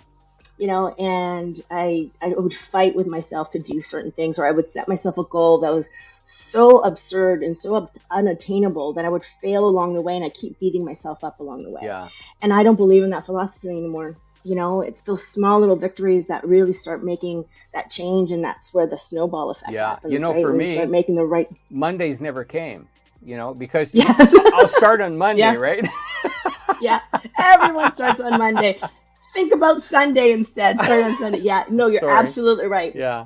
Yeah. And yeah, absolutely right. Mondays are and that's why people hate Mondays so much, right? Because everything starts on Monday again. You go back to work and you're now dieting again, and you're not having this and you're not having that. Yeah. Yeah. I don't believe in that anymore. Yeah. I really, truly don't. Yeah. Yeah. It's all about, I believe, finding out what works for you. Yeah. I believe in finding joy in every moment of your day. That's good. And it does, even Mondays, they've got such a beautiful way to start your week, Yeah. So there's just different ways you got to look at it. Yeah. And that's what's changed over the years. I have found different facets and different ways of looking at things and finding happiness Right. and joy throughout my whole day, Yeah. not just a portion of it. Even when I'm at work, I love what I do for my work. Right? I love waking up in the morning and having a routine and, seeing my husband in the morning and seeing my 2 dogs. That's my morning routine. I just can't wait to wake up. It doesn't matter what day of the week it is, to get outside and go for a beautiful walk, even in the Vancouver raining. Even when it's raining sideways, I still enjoy it. Yeah. It brings me so much happiness. That's awesome. Right? And keeps me healthy. You mentioned something earlier, that people have this mindset that it's all or nothing. I mean, I had that. I'm sure that everyone watching this has thought of that as well. Yeah. And you're just talking about joy and how you get up in the morning and how excited you are. You got your husband, your dogs. When Yeah. people are first starting, right, and they're trying to shift away from that all or nothing, because it is about baby Yeah. steps. It's about many small wins make one big win. But it's hard to have that joy, especially at the beginning. Like, I know when I first started my journey, exercise, are you kidding? Right? And they said, well, Yeah. just walk. I hate walking. I mean, Oh, just walk, 100 steps more tomorrow than you did today, or whatever, right? Just little increments. but it took probably time. hurt in your body. Oh, it did. Yeah. It did. And it Yeah, took everything. time. The aches and the pains. Oh, sure. So sometimes Yeah, joy's absolutely. delayed. For me, it was, right? So Yeah. what did that look Yeah. like for you when you started? See, it's interesting because perfection, and that's just, I think it's an excuse, Right. and I think part of it is because you're afraid to fail, Yeah. and you're afraid that Especially when people are tried it watching. before. Yeah. Right? Yes. Right. Yeah. Exactly. And you know what? The thing is, it's such a hard thing. Like, even, let me backtrack for a second. It's such a brave thing for people to do, to recognize that they need to make a change. Right. And that first step, or to contact somebody to help, or that you decide that you want to go out for a 5-minute walk, that's where I start. Sometimes I was just like, I can't do an hour. I can't do 20 minutes. I can do 5. Yeah. And that 5 comes 7. And then that 7 becomes 15. And then That's when it. your strength starts to get up, right? Your strength starts to get up. You're starting to feel a little bit of joy, and you're starting to get proud of yourself, Mhm. right? Honestly, I believe loving yourself is such a hard thing to do. Yeah, we are so hard 'Cause on we don't ourselves, do no it. doubt. Absolutely, Yeah. absolutely, and that's the one thing in our community too. Like, we have to help each other out in our hard times and our good times, and we celebrate those small little victories. Sometimes waking up 15 minutes earlier is all that you can ask for, Yeah. right? And that is amazing. Yeah, absolutely hard, super hard. Who wants to wake up earlier than they have to? Oh, I Nobody know. does. I know. And who wants to Yeah. even take that 5 minutes out? But eventually Yeah. it becomes 7 minutes, becomes 10 minutes. Because I'm just thinking about, like, when I first started my journey, not just in terms of losing weight, but just mobility, right? Getting out there Yes. is, when you start, you're not necessarily going to have the stamina. You're not going to have the muscle mass. There's a lot of physical stuff that isn't in alignment yet, right? That's right. Yeah. What does that look like? And how long does that take? And And this is why it's different for everyone. Everyone's time frame is slightly different. right. But what honestly, like, if you're going to start something, you need to talk to someone that's been there before, Right. someone that has experience, Yeah. someone that's been able to help other people. Find yourself a mentor, a coach, a buddy, somebody that you can be going through the journey with, Mhm. because most of us set our expectations too high. Or there's a wedding coming up and you want to get into a wedding dress or something. It's 2 weeks away or 4, and you just start slashing your calories, Yeah. and you're like, no more white, no more this, no more that, and it's deny. Again, Oh no, it's negative. 3 days to the wedding. I'm just doing water. Yeah, Exactly. Yeah. Oh my God. Yeah. I know. And that is the hardest thing for people to understand. Like you're not doing your own accounting or you're not fixing your own car. You go to an expert to help you figure that stuff Good out. point. Good point. Right. Yeah. And the times that I have people coming to me saying, oh, you know what? I just want to lose 5 more pounds and then I'll start working out with you. Hmm. Really, like that's just not the way to do it. You find people that can help you implement, right? I've got 25 years of experience in the industry, and I've transformed so many people and constantly helping people with different facets of their lives. But I've made those mistakes. Right. I've tried all the diets out there. My clients have tried so many things. So I'm not going to send you down a path where you're going to hurt yourself or you're going to be struggling. Yeah. I do let you. I'm teaching you along the way. Yeah. Right? I'm supporting you along the way. Like I love to like hold space for people until they can figure it out. Yeah. And when they're watching that challenge is like, what is she talking about? And that's when I know growth is starting to happen. When you're struggling to figure it out, that's where growth is starting to happen. That's when your brain starts to change. And I know we're just on the precipice of just making things happen Yeah. for them. So I hold space. I can carry them if they need to. I stand beside them if they need to. I stand behind them if they need to. And I can stand in front of my clients if they need Yeah.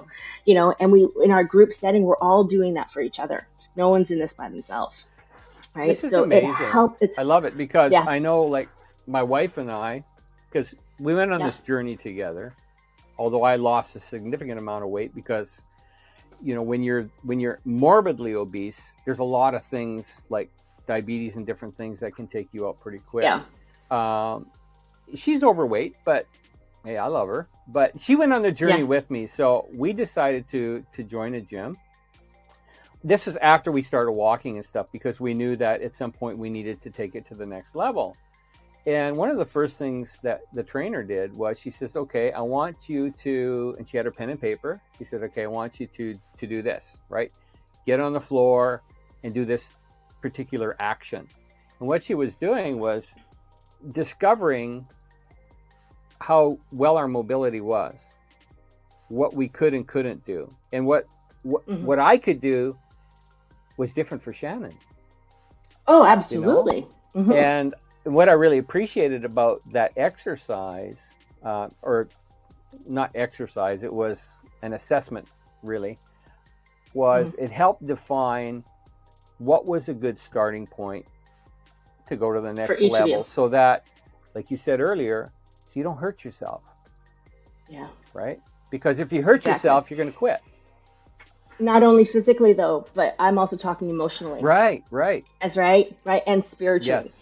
Those are they're all connected. I don't think one person has only one side in themselves, right? And when you are focusing on your mobility, we also have to open up your heart. Yeah. And you've got all these layers on top of you that you've been pushing the whole world away. Yeah. And we're just got to take one layer off at a time, and you're exposing yourself, Yeah. right? And you've got to be in a vulnerable place, someone that understands you, that can help you. Yeah. Right. And you've walked the walk, you've talked the talk. So you've been there. Yeah. You've been there.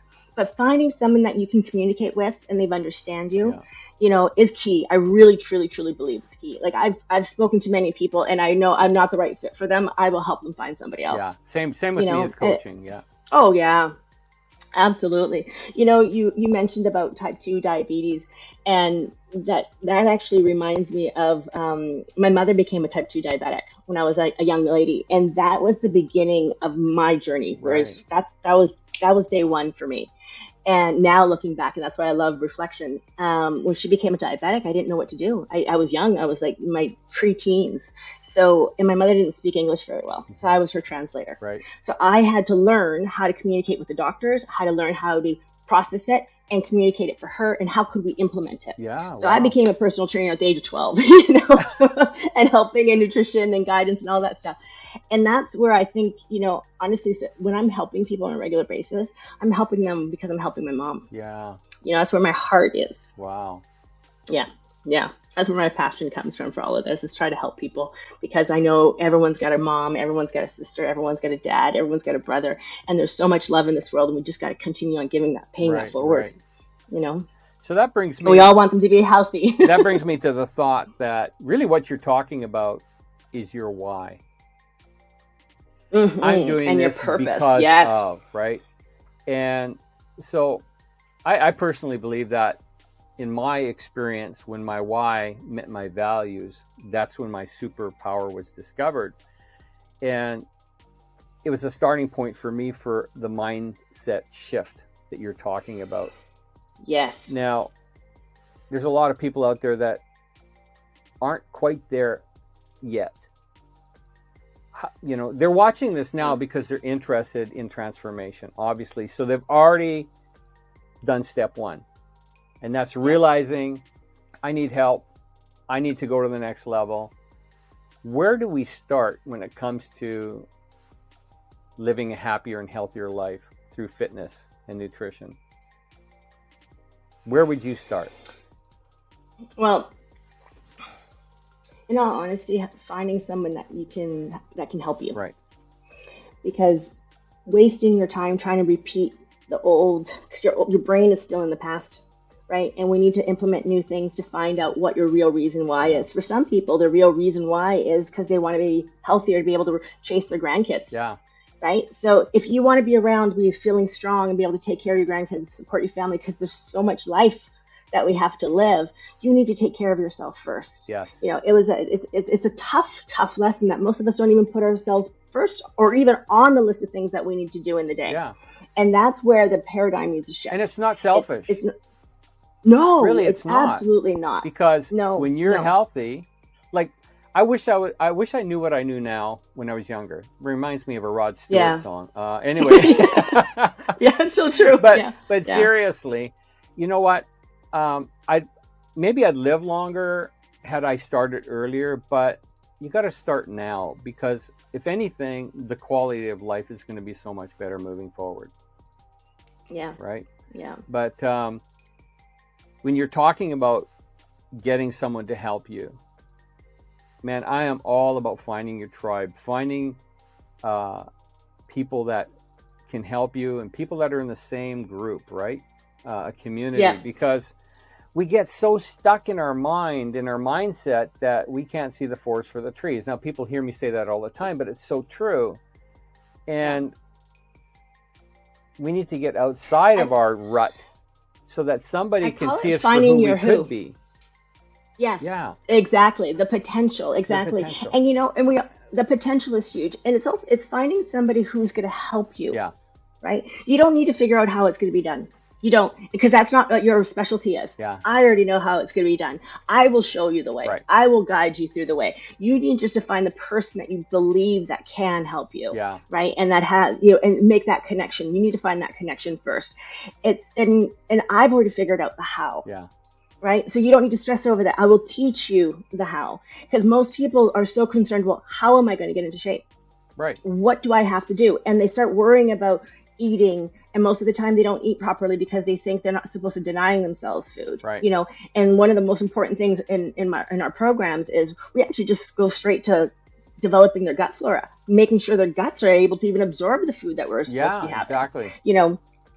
I have one of my favorite stories is a client of mine that I've known for many, many years, but we just recently started working together about 6 months ago, and we only worked together for a few months because she did my Evolution 42 program, which is only 8 weeks, and she had a terrible scare 8 years ago, thyroid condition, and it was very, very traumatic.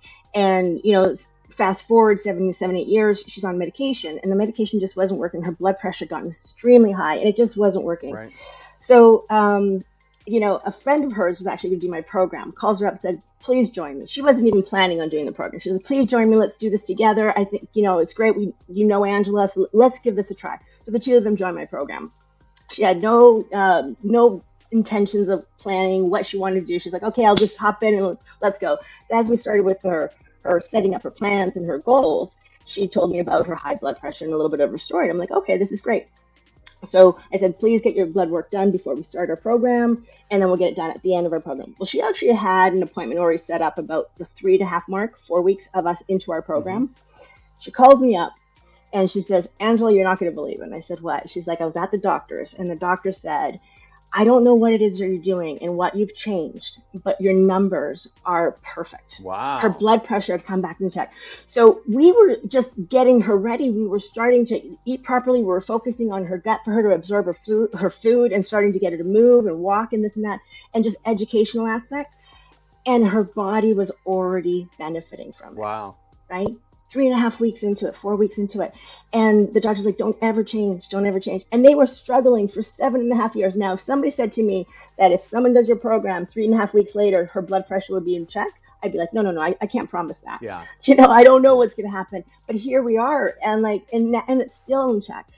Right? So it just got her body to be able to absorb the medication better. She's feeling better. She's taking care of herself more. Her energy's gone up. I could go on and on and on, all the wonderful things that she's benefited from. Right. But that was just from one change. Wow. Her making the decision to support her friend. Yeah. That was on the right path. Do you know what I'm saying? So she found the who, didn't know how. I was the one that implemented the how. Yeah. Right? Do you know what I'm saying? Yeah, absolutely. Understanding. So look for the people. Don't look for the process. Yeah. Look for the people. Find the people that are going to be able to help you, because that's the community. That's your tribe. That's your pack. Those are the people that are going to help you get success. Wow. So it sounded like this lady already knew in her mind that she needed transformation because her thyroid and high blood pressure. Mm-hmm. Really didn't know where to go, what to do, but knew that she needed help. But if it wasn't for her friend that said, hey, look, I'm going to go on this journey with you. Join me. Me. We can do this together. And now she's got these amazing benefits of living healthier and happier and enjoying life so much more. Wakes up earlier, walks her dogs in the morning. Now she's got a new zest for life. Right? Exactly. There's so many benefits from taking care of yourself. Mm-hmm. I had this one lady that was struggling with migraines ever since she had her second son at birth. So that's like 8 years ago now. Constant migraines every single day, always a migraine. And I didn't even know about it until about 3 weeks. She was in the same program. So 3.5 weeks later, we connected, and she's like, Angela, is it possible that the migraines are getting less and less and less? I'm like, what do you mean you're suffering from migraines? So just from us introducing antioxidants and superfoods and trying to get her gut together and getting her moving has increased the blood flow in her body. So it's got rid of all that tension that used to sit in her neck and stress her out. Yeah. Right? It's gone. So her migraines started to go away. Wow. I don't say that my program can get rid of migraines, but it helped for her. Do you know what I'm saying? So there's just so many benefits. So different. Everybody's journey is different. They've got, some people have got diabetes, some people have thyroid, some of these things are reversible, friends. If you just decide and high blood pressure, change that mindset, right? Get in there and go, you know what? I'm going to do this instead of, I'll start Monday. I start Monday. Start today. Just start somewhere. Take that first step, that first baby step. I know it takes a lot of courage, but instead of trying to deny yourself things, get new things. You need to add more beauty into your life. Yeah, absolutely. More love needs to come into your life, and it takes a lot of courage. But when you're ready for that step, there's a lot of people out there, and there's a lot of wonderful information out there that you can gather. Would you say that mindset shift can happen just because you bring other people into your life? Absolutely. Mindset can happen within a split second. Yeah. You can control your mood within a split second. Yeah. You can control you're in control of your decisions. Right? You have to ask yourself, how is this going to serve me? The decision that I'm making right now, is this going to be on the same path that I want to be? Yeah. Or is it going to be on the wrong path? Right? You need, and that's where your purpose, your why, your purpose, and your value, why it is you're doing what it is you're doing. So if you keep that as your focal point, as your star, this is where I want to be. Mm-hmm.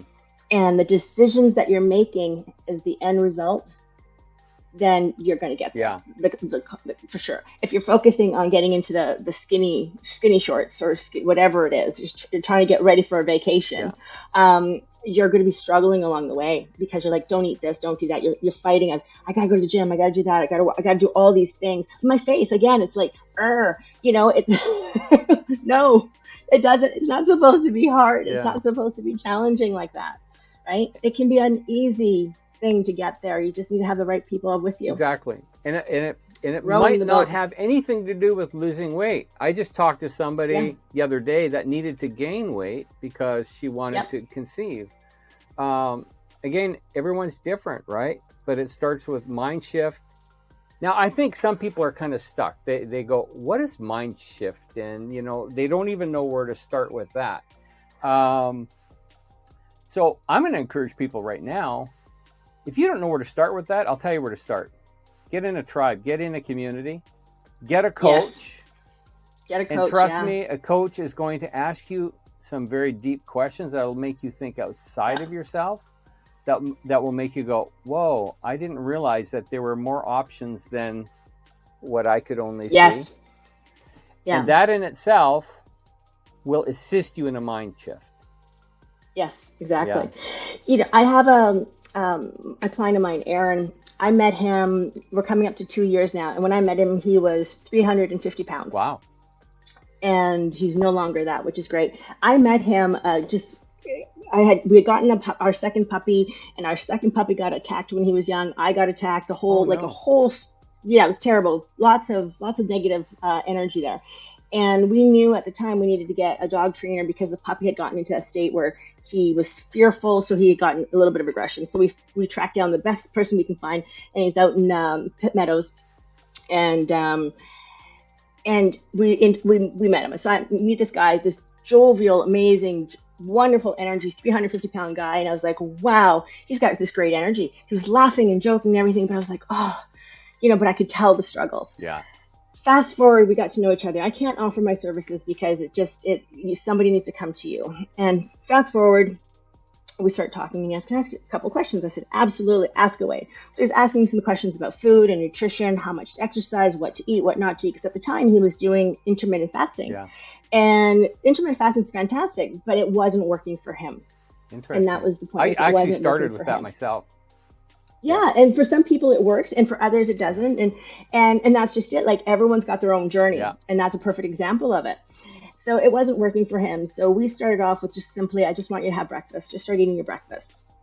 So fast forward, he's been working with me for a while, and he's now 220 pounds. Wow. But it's not just the weight that's changed. Yeah. Right? His business has blossomed. His relationships with his staff have gotten better. His relationship with himself has gotten better. He's changed his perspective on everything and anything. Now he's unstoppable. Now, he's a superhero. He's like, I can do anything, it does not matter. His business, his love life has gotten better. His friends have gotten better. It just all gets better. Well, I can attest to that after losing 200 pounds, man. Yeah. You feel better about yourself, more confidence. Mm-hmm. You mentioned about your love life's better. Oh, yeah. Absolutely. You got it. Yay. And now for something completely different. Anyway. Why not? We all need love. Yeah, absolutely. Right? Yeah. That's great. We all need it. That's great. Yeah. There's so much value in ultimately taking better care of yourself. Yeah. That's really what it all comes down to. Recognizing that you're worth it. Yes. Recognize it, that you deserve better. Mm-hmm. Recognizing that there are old patterns, whatever was keeping you stuck. Yeah. Right? It's time to let that go, and it's time to find a new perspective. And positivity, is the place to start. Yeah. You need to start looking at things differently. Yeah. And if you need someone to help you do that, I recommend that.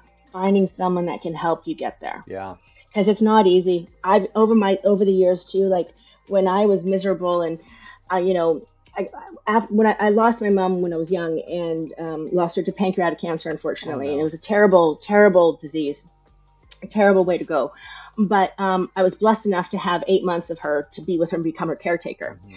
So I became her caretaker and dedicated my whole life to her. And at the time, I had just joined a partnership to open up a health club downtown Vancouver. And let me tell you, it was a whirlwind. Well, I didn't work out for almost 7 years. I put on 60 pounds on my own and just dedicated everything I had to do to get this business off its feet. Right. And I realized quickly that every time I try to do something for myself to make myself get workout or to get healthy, I just couldn't do it by myself. I was doing it for everybody else, all the clients that I was doing it for, but I couldn't manage it myself. And I needed someone to support me. Even though I was supporting other people, I wasn't able to support myself. So I had to find myself a coach that could help me get there. Yeah. Right. That's We good. all need mentors in our lives. We all need teachers. We all need, it's somebody to guide you through your own path and your own journey. Absolutely. Right? We all need buddies. Yeah. Yeah. Coaches Yeah. have coaches. If you're a good coach, Yeah. you're willing to be coached. Yeah. Absolutely. Yeah. Yeah. Athletes they have teams of people, Yes. Teams and teams, nutritionists, physiotherapists, the whole gamut. They've got it all, coach, trainers, all that stuff. You can't do it by yourself. Nobody can do it by themselves. Exactly. Not even Michael Jordan could do it by himself. Yeah. He needed a whole team to bring him up as well, right? Exactly. Yeah. And being stuck isn't unusual. We all get stuck in all kinds of different aspects of our life. But when you get stuck in your car, what do? You call a tow truck. Help me. Right, help me. Yeah. Help me get out of this, right? Yeah. So Yeah. when you're Yeah. stuck, don't sit there and try and get yourself out of the muck yourself. You're going to be there for days, right? And you might not even get out. Just bite the bullet, as it were, and say, I need help. And reach Yes. out to people like Angela, Yeah. myself, and different ones, because that's what we're here for. We're here to help That's right. people. We want to see people's lives transformed, right? We live healthier lives, better quality lives. Some of us are older, and so we're at the tail end of our lives, so we're not going to be as healthy as we'd like to be. But hey, let's be healthier than we are now, so at least we have a Exactly. quality of life, right? Because one thing Yeah. I wanted to talk about really quick here too was mobility becomes a real issue when you get older, because we lose muscle mass and all that kind of stuff. And there's a lot of people stuck at home. So it's very interesting in the fitness world how trainers like yourself have gone online to do this. So if someone was to hook up with you, Angela, and they're somewhere else in the world, doesn't really matter where they are. Yeah. What does that look Yeah. like in terms of you coaching them virtually? Yeah. Oh, I do that. That's what I do for that's my living. Yeah. I train people all over the world. We do groups, we do nutrition, we do fitness, and we do mobility, restorative. Right. We do a fascia release. In fact, actually, I do an hour with people to begin and just really get into deep to what their processes are, what it is they need, and, Right. and help them set obtainable goals. We all have that big long-term goal, but we break it down to bite-sized pieces because it needs to be manageable. Yes. It needs to be manageable, and you need to understand it and learn as you're going along. But mobility is key. We start with some easy mobility stuff like our joints. Yeah. We do our joints, our shoulders, our elbows, our knees. They all need love and care. Yeah. And that's actually our first 4 weeks of our larger programs. We do mobility, Okay. only mobility. Yeah. And then we get into, depending on what level, if you're intermediate, beginner, or advanced, what level exercise. And it's all a tier system, because most people, when they start with us, are beginners. And I love working with beginners because there's so much excitement in getting started, and they see the improvements quickly. Yeah. Right. So mobility is a huge chapter, and they're gifted actually the program well after we're finished, so they can continue working on their mobility. Oh, nice. And mobility is the key. Yeah. Moving is the key. Absolutely. Right. For sure. Yeah. Wow. Getting you up and down. It's been a wonderful time chatting with you today. Chatting. And Is it up already? Come on. yeah, we're at the end of our time We have some already. more. I know. I know. We'll have to do a bonus session. Anyway, Yeah. So Angela, We'll do this again for sure. what's the best way people can get in touch with you? Well, I'm on Facebook, I'm on Instagram, and I'll make sure I'll share all my contact information with you. Yeah, perfect. And We'll put it in the links yeah, in I the will, chat and in the All Access Center. absolutely. Yep. Perfect. And I do have a gift that I'd You like do. to give. Tell us about it. I have two gifts. Okay. I have two gifts that I want to give away. Okay. The first gift is to everyone that's attending. It's a 21-day Rise and Shine fitness challenge. Okay. And there's steps by steps that you'll go through, waking yourself up a little bit earlier and how to do it and what exercises to do. And they're all less than 15 minutes. Wow. So you got to start. I mean, if you do 5 minutes, that's great. If you want to do 10 minutes, that's fantastic. But no more than 15 minutes. So there's an exercise and a habit that we include together. Okay. Right, in those 21 days. And I would love to hear from everyone that's trying it out. Just send me a note in Messenger or Facebook or Instagram, anywhere they can get a hold of me, because I love to hear the feedback. Excellent. Yeah, and if they're stuck, contact me, because I'll help you get unstuck as well. Oh, right? and it's so I have doable that. in small increments like that. Exactly, yeah. And then for your live seminar, our summit, when people are live, I'd like to offer one of my Evolution 42, which is starting on February the 21st. Okay. And it is a small group of people for 8 weeks, and we are doing weight loss, nutrition, and mindset. Wow. And that whole time. So one of you is going to be gifted this amazing gift from Working with Angela. me. Wow. Yeah, working with me for 8 weeks. Yes.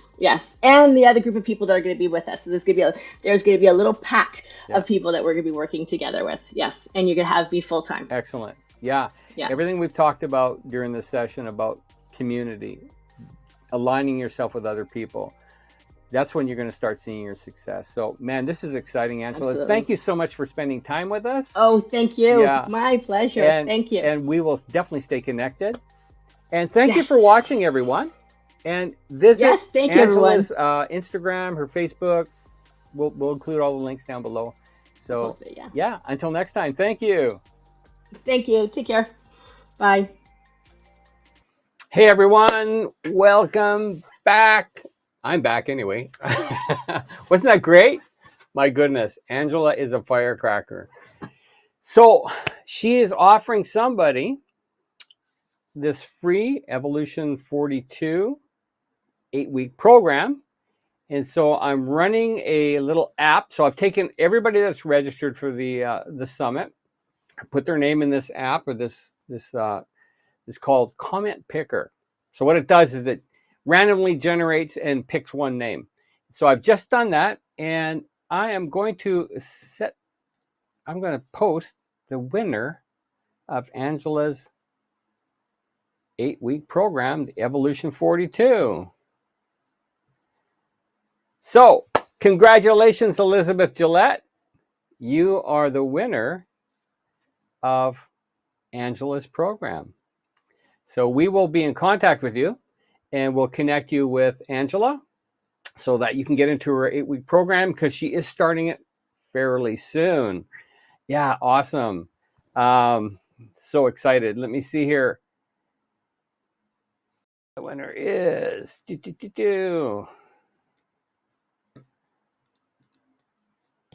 bang. So exciting. Hey, everybody. Thank you for watching. We've got some amazing speakers still coming up here. Let me see. So our next speaker is going to be talking about overcoming chronic pain. Now, this is something that I hear about from a lot of people that want to lose some weight. And it doesn't even have to be a whole lot, because, you know, as we're over 40 and things are changing, we've got knee problems, we've got all kinds of issues happening in our bodies. But you know what? It's not just always age related. So this next guest, her name is Charlene Nelson, and she happens to be my daughter-in-law. And we've known her for a lot of years. And she has experienced a lot of chronic pain since we've known her. And in the last year or two, she has had such a significant change in every way. Absolutely amazing story. So we are going to bring Charlene on next. And let me see here. Let me pop that in here. Overcoming chronic pain with Charlene. So that's the name of it. So far, how are you enjoying this summit? I mean, I certainly am. I mean, I'm listening to these sessions for the second and third time, and every time I watch them, I seem to get something new from it that I totally didn't get the last time. And hey, I was the guy interviewing. So it's crazy. So listen, anyway, I'm just encouraging you that if you can't watch all the sessions, please consider getting the All Access Pass. It's only $39. The All Access Pass will give you lifetime access to all the videos. And even more than just the session videos, you'll also get the bonus session video for everyone. Charlene has a bonus session video. And let me see here. What's it called now? It's called Listening to Voices Outside Yourself. Wow. Very good. Anyways, again, if you're an All Access Pass member, you have access to all of that. And on Thursday, at the end of the summit, we're going to take an hour for all the All Access Pass people, and we're going to do a live Zoom session.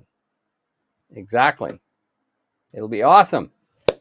So you can answer. I mean, you can ask questions, and and the participating speakers are going to come on there with myself. We'll try and answer your questions as best we can, but it'll really give you an opportunity to meet some of us and really engage us one-on-one on a personal basis. So that'll be a lot of fun. So we are going to play Charlene's next session. It's called Overcoming Chronic Pain. Let me load up the video. Thank you, everyone, for your patience. Sound was a little bit off, I heard, on the last one. Again, this is the first time I've done a summit like this, and from the beginning to the end of all the different speakers, I've learned a lot. And so moving forward in the future, I know that I'll have much higher quality video and audio. But in the meantime, the content is great, and I enjoy it, and I know you will too. So here is Charlene Nelson's session called Overcoming Chronic Pain.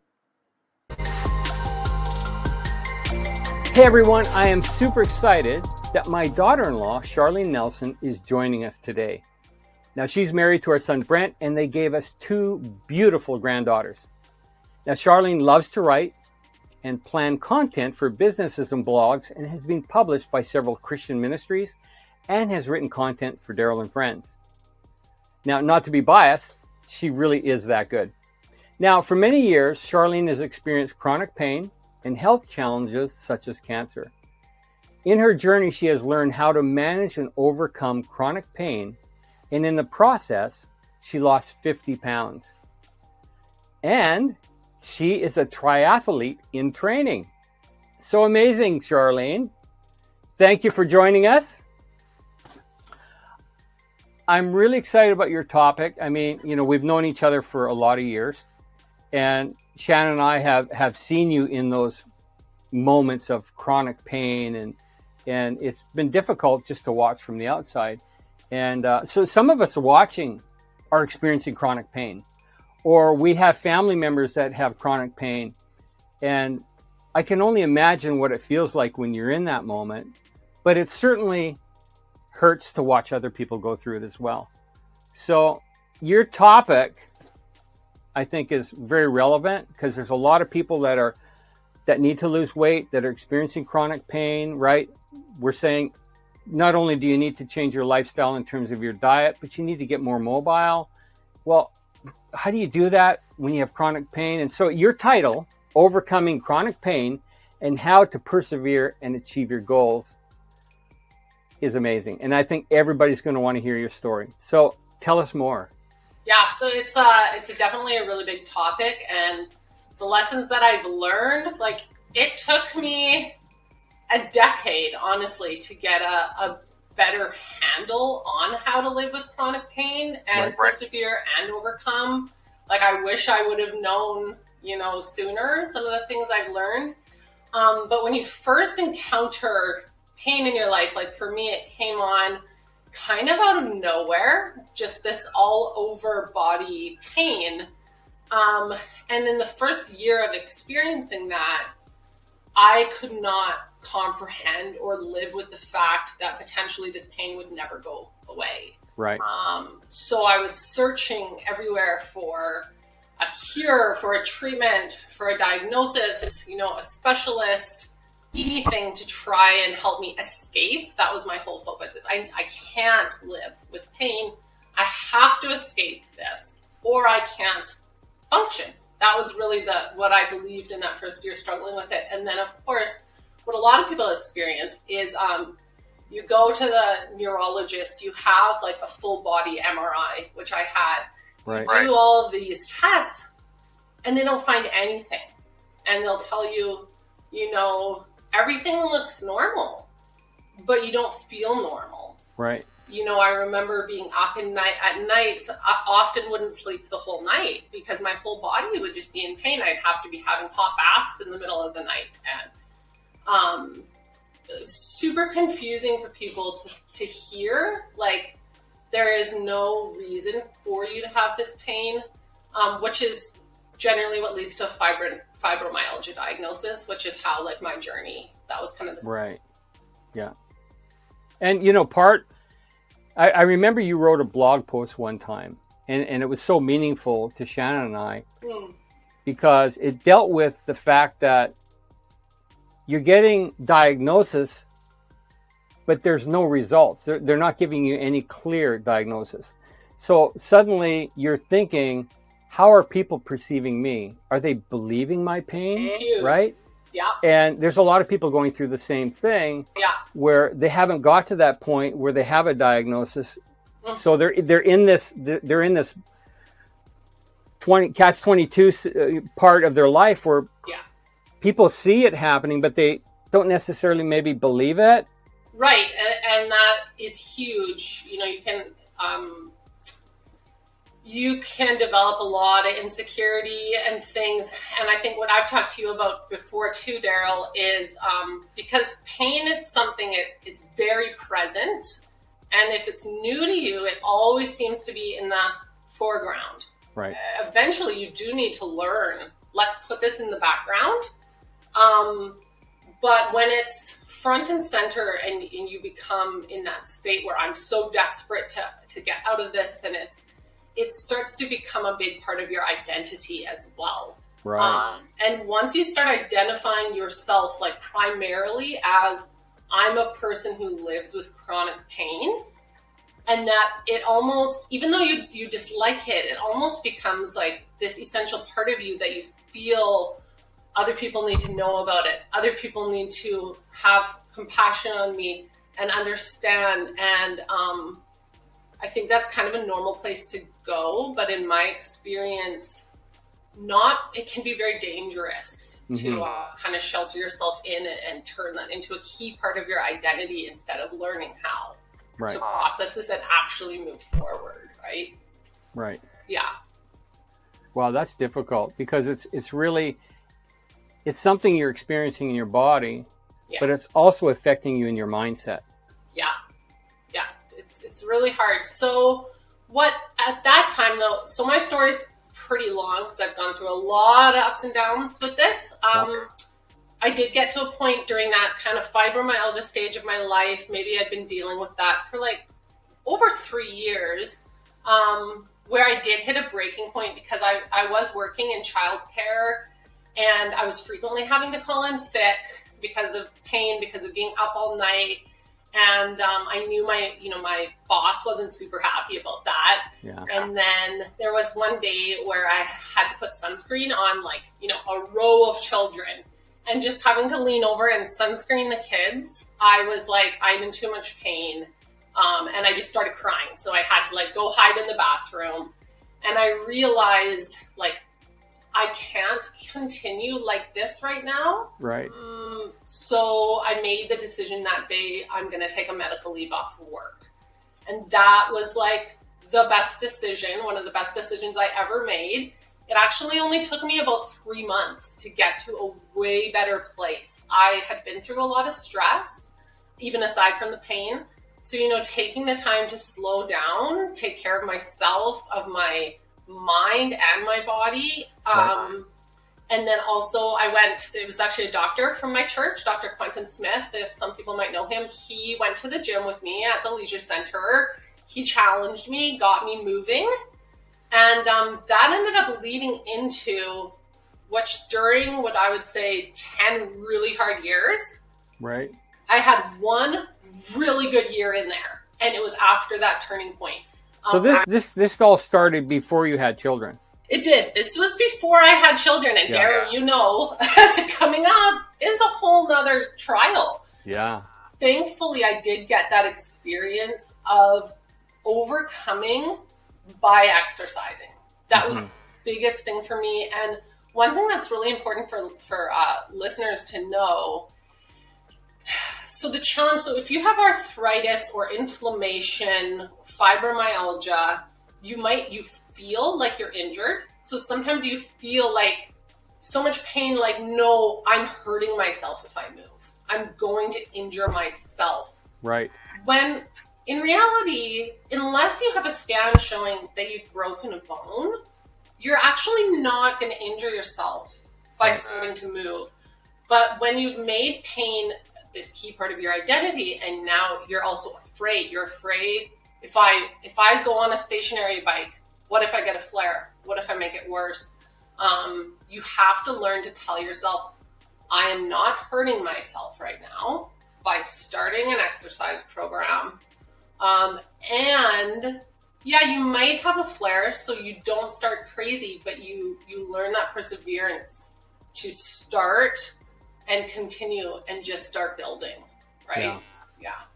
Yeah, because when you start becoming active, your muscles are now doing something that they haven't done for maybe a very long time. Yeah. And in order for muscles to build, you it's almost like you break them down a little bit. Mm-hmm. So then they build back. Yeah. And it's not an easy process. No. But you can do it safely. Mm-hmm. Baby steps. Yeah. Like I had told you when we went for coffee, like this was later on, because like I said, I've had to reset a lot of times, but more recently, like maybe 2.5 years ago, I started by just exercising on the floor, laying on the carpet, moving my arms like this on the carpet, cycling my legs. Mm-hmm. And let's just start moving until that isn't painful anymore. And now we're going to stand up and we're going to do something. And, moving from there. It could be something as simple as, okay, I've got my chair here. Yeah. So I'm just going to stand up and sit down. Yeah. Stand up and sit down. Do that 5 times or 10 times. Do it until your muscles start giving that little bit of and then stop. Yeah. And then resume it tomorrow and the next day and do a little bit more each time. Yeah. Seated calf raises. You'd be surprised. Like I'm doing them right now. You can't see, but it's actually fairly effective. And you start just when you're sitting, even watching a show. Okay. Do some seated calf raises. Just start moving. Yeah. Right. So, okay. And you want me to share what comes next? Well, I love to hear the fact that you started with baby steps. Yeah. Because so many people watching this, I mean, my exercise was to the fridge and back. Not really. As big as I was very, very active. But not everyone is. And the thing is, we get older, we start having joint problems and just different things, hip problems. Mm-hmm. And like you said, we become fearful in thinking about becoming mobile because am I going to injure myself? All of that. Yeah. But we can start with baby steps. Yeah. And it's about the direction that you're going, right? So really nobody's ever standing still. Yeah. If you're doing nothing to improve your health in the situation you're in, you're gradually going to start going backwards. Right. Being immobile is never going to make you stronger. It's never going to make your pain problems better. So there's nowhere to go but backwards from there. But if you are taking, like I like to say, you're improving by 1% every day. You're doing 1% more today and another 1% more tomorrow. Well, in 365 days, how much progress could you have made by doing that 1%, right? Yeah, good point. Yeah, it's Good huge. point. And I really am encouraged that it was your doctor friend who attends your church that really encouraged you, because folks, if you need to go and see a medical professional before you start, you should do it. Yeah. Make that appointment. Yeah. And even if you join a gym or get a personal trainer, Yeah. they will do an assessment on you to find out how mobile you really are and really where you need to start, because no one wants to see you hurt yourself, No. especially when you're in chronic pain already. Yeah. Yes. Absolutely. So, like, the next kind of part of my journey was when I became pregnant with my daughter Adele. I had kind of shortly after taking that medical leave, I also switched to a job that would be easier on my body. So I was just nannying for a family. Right. And yeah, I nannied there for over a year, and then I got pregnant with Adele. And so basically, it took quite a while to actually get, and I did get diagnosed by x-rays. But basically during pregnancy, my pelvis, like, it's normal for a woman's pelvis to separate up to 5 centimeters is normal. I actually separate, I think it was 18 or 19 centimeters. Wow. Yeah. I didn't even know that. Yeah. So severe pain with walking and like turning in bed is especially excruciating. So that was a huge challenge to say the very least. And I thought, so I had to take an early medical leave as well from that job. But I thought after I have the baby, it'll heal up and I'll be okay. And so it had only been maybe 2 months after Adele was born. I still had a lot of pain, but I was like, I've exercised my way out of pain before. I can exercise my way out of it again. Right. So I joined karate, which was a really big mistake. I have a history in karate. I got my black belt when I was 16. So, historically, I've always been an active person, which makes these kind of challenges somewhat even harder. The karate didn't go well. I lasted a few months and set myself back worse. And what ended up happening was honestly a real struggle to walk for like a couple years. And I did see, it was different than my first experience because I did see like an osteopath professional who basically looked at my x-rays and was like, I don't know what to tell you. Like, kind of like, you might have pain from this forever.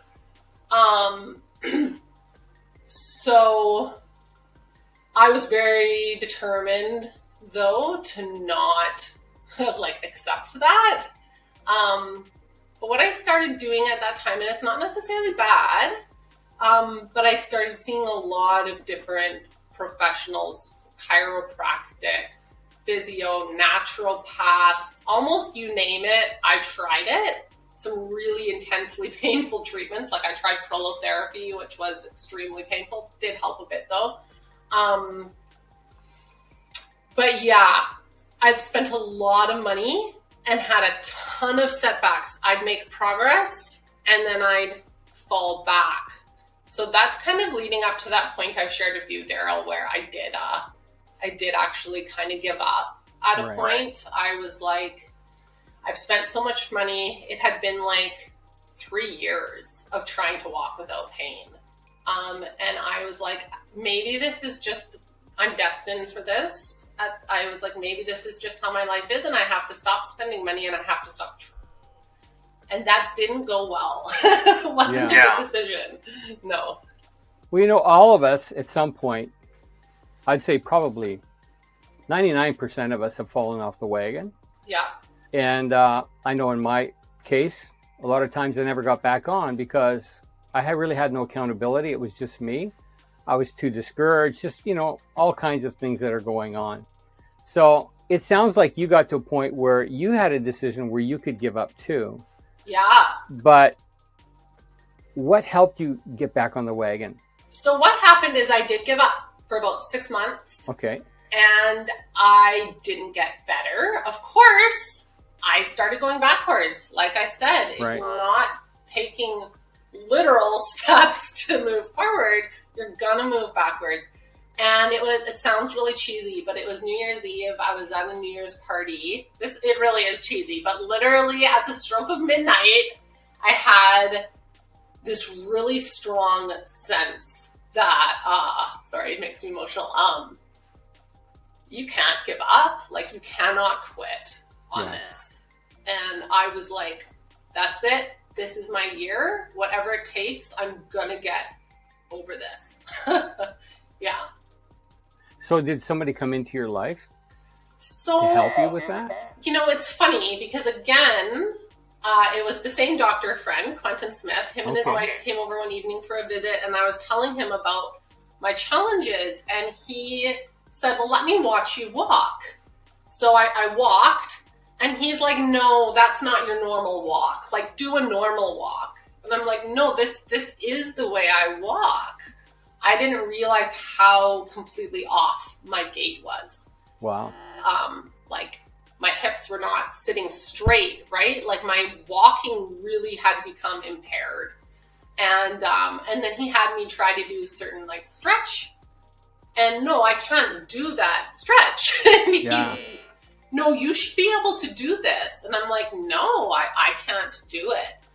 And so he was like, you know what, I'm going to refer you to, like, the best physiotherapist that I know, who was Greg Bay. He's been on the Shark Tank, actually.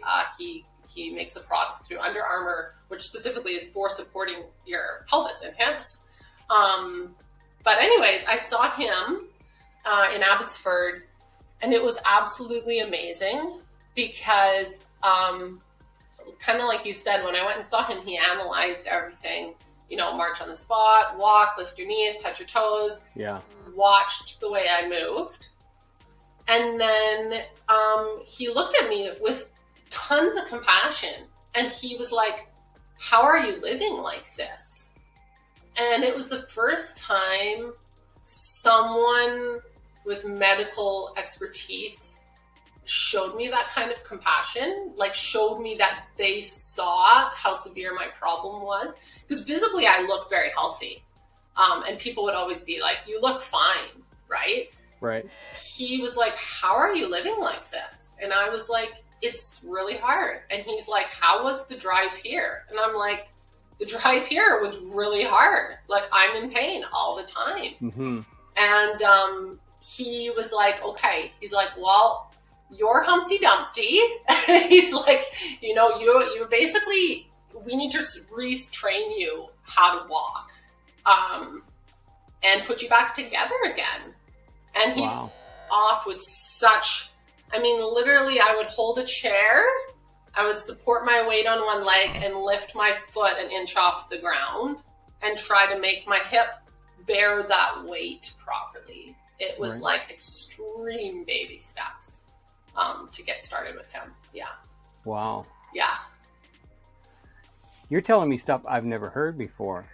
You know, I mean, this is amazing, folks, because she's my daughter-in-law, you know, and sometimes, you know, sometimes we don't know even what our family's going through all the time. Kind of sad, actually. Yeah. But it's just a lot, right? It's sometimes we've all got such busy lives, right? And during this whole time, my wife and I spent most of our time in the Philippines with our charity, Clean Water International. I remember, like, when Adele was born, we're like, when's she going to get born? Because I've got to go back to the Philippines. And literally, I went back the next day. You got to, like, see her and like, touch her head, and then you had to get on a plane. Oh, yeah. Yeah, it was crazy. It was a crazy time. I know, and I did actually once brought my mom with me to an appointment with Greg, and I brought Brent one time too, and he was very supportive. Dr. Greg Bay, I want your family to see what you're going through, and it was extremely powerful for both my mom and for Brent to have the experience of him actually showing them, like, hey, this is how, like, impinged her body is, and this is the level we're having to start at. And it really helped them to understand as well, and they were both like, oh, I didn't realize, like, that it was this bad, you know. So it's very that was very validating for me as well. And then it was a whole year of seeing Greg once a month. And he was great. He would also take my phone calls if certain exercises weren't working and I was running into a problem. He'd take my call. But it took me like a year to do a 15-minute walk without pain. Wow.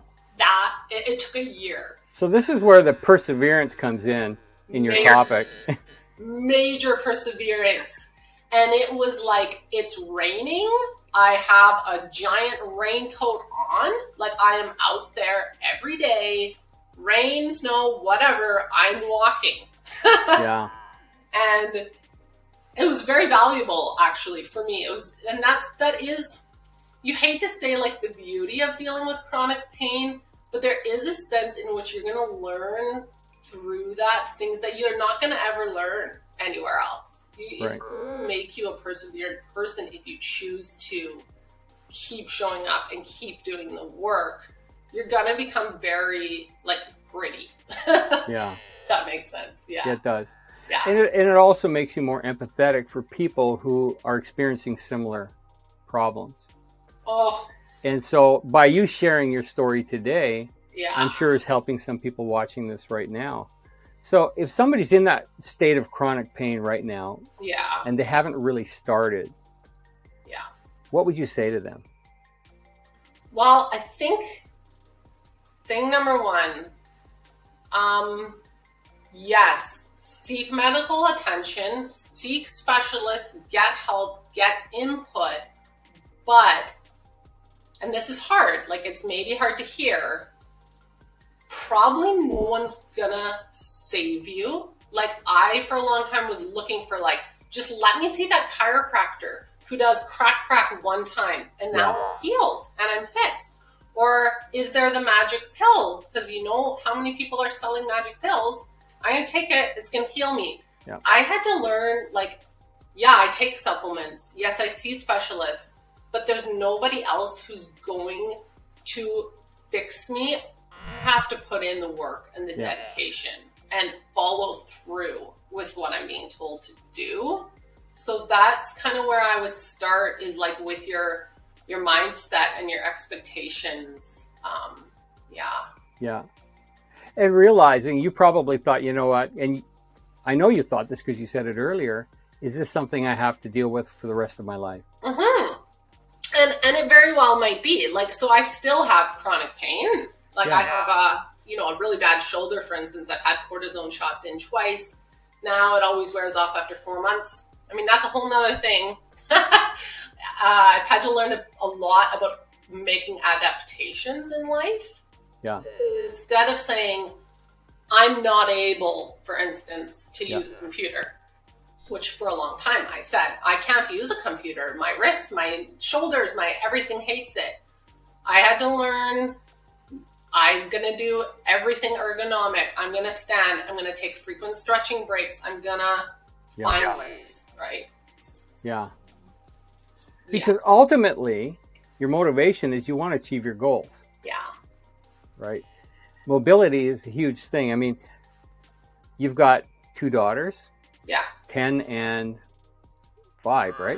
6. Yeah. 6. Yeah, right. She just turned 6 in September. I know, it's crazy. And so just, running after kids, we need our mobility.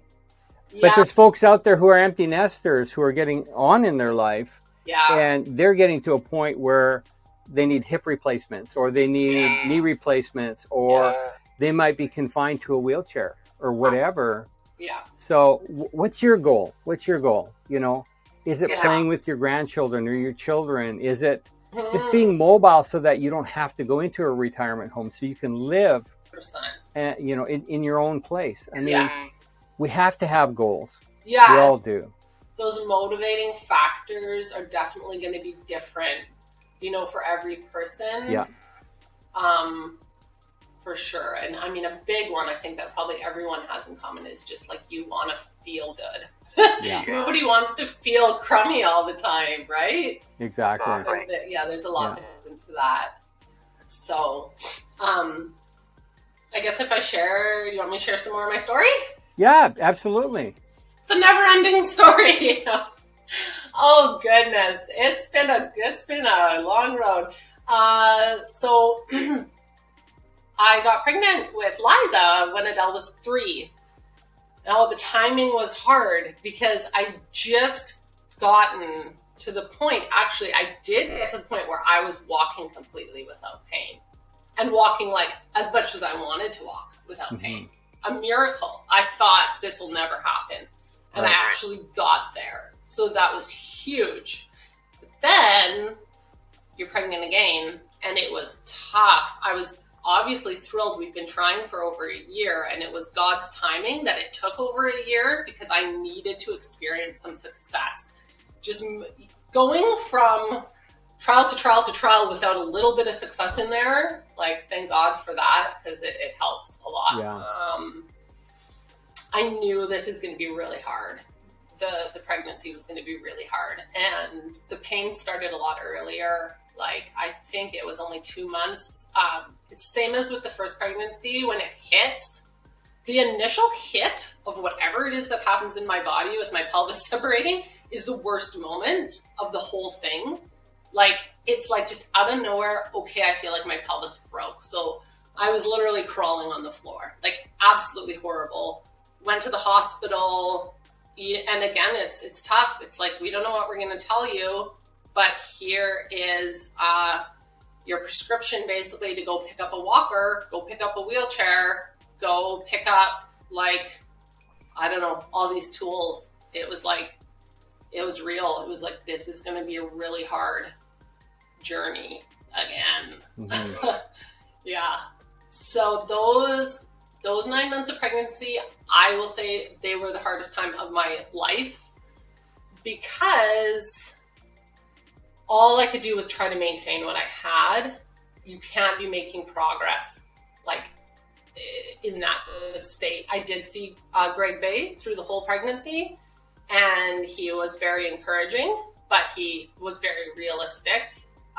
It was about trying to maintain the best way possible, but for the most part, I had to rest, and I had to be like reclining, because even sitting with my feet on the floor was very painful. The only way I wasn't in pain was to sit, recline. So it was extremely limiting. Yeah. Wow. Yeah, it was tough. So here you are now, 6 years later Yeah. after that pregnancy. Yeah. You're a triathlete in training. That's your goal. Yeah. That's amazing. And you're doing this in spite of even still being in chronic pain. Yeah. Oh, But yeah, having to learn to manage it on your level, Yeah. which is amazing, Yeah.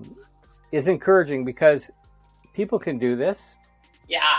Baby Oh, if I steps. can- It doesn't happen overnight. Obviously, in your story, it didn't happen overnight. It happened, and then bang, you're back, and then it's still happening.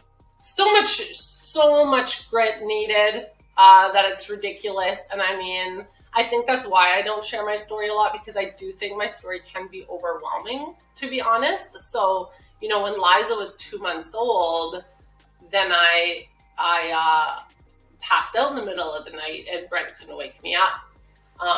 So I had to go to the hospital, had to call 911, had to get a blood transfusion, and then it was a whole nother journey. Took a year to get with a stomach tumor, took 6 months to have surgery.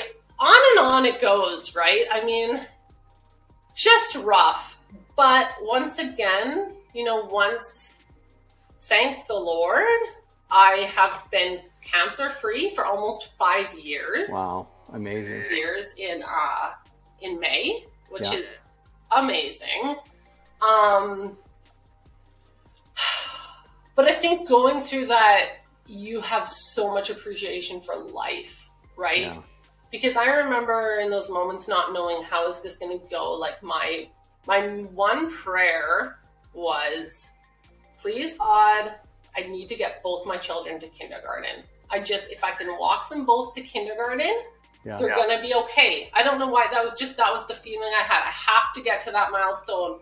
And then I think that getting them both to kindergarten, and pushing through all of this stuff, I was like, it's time. Once again, we're going to focus on me and how am I doing.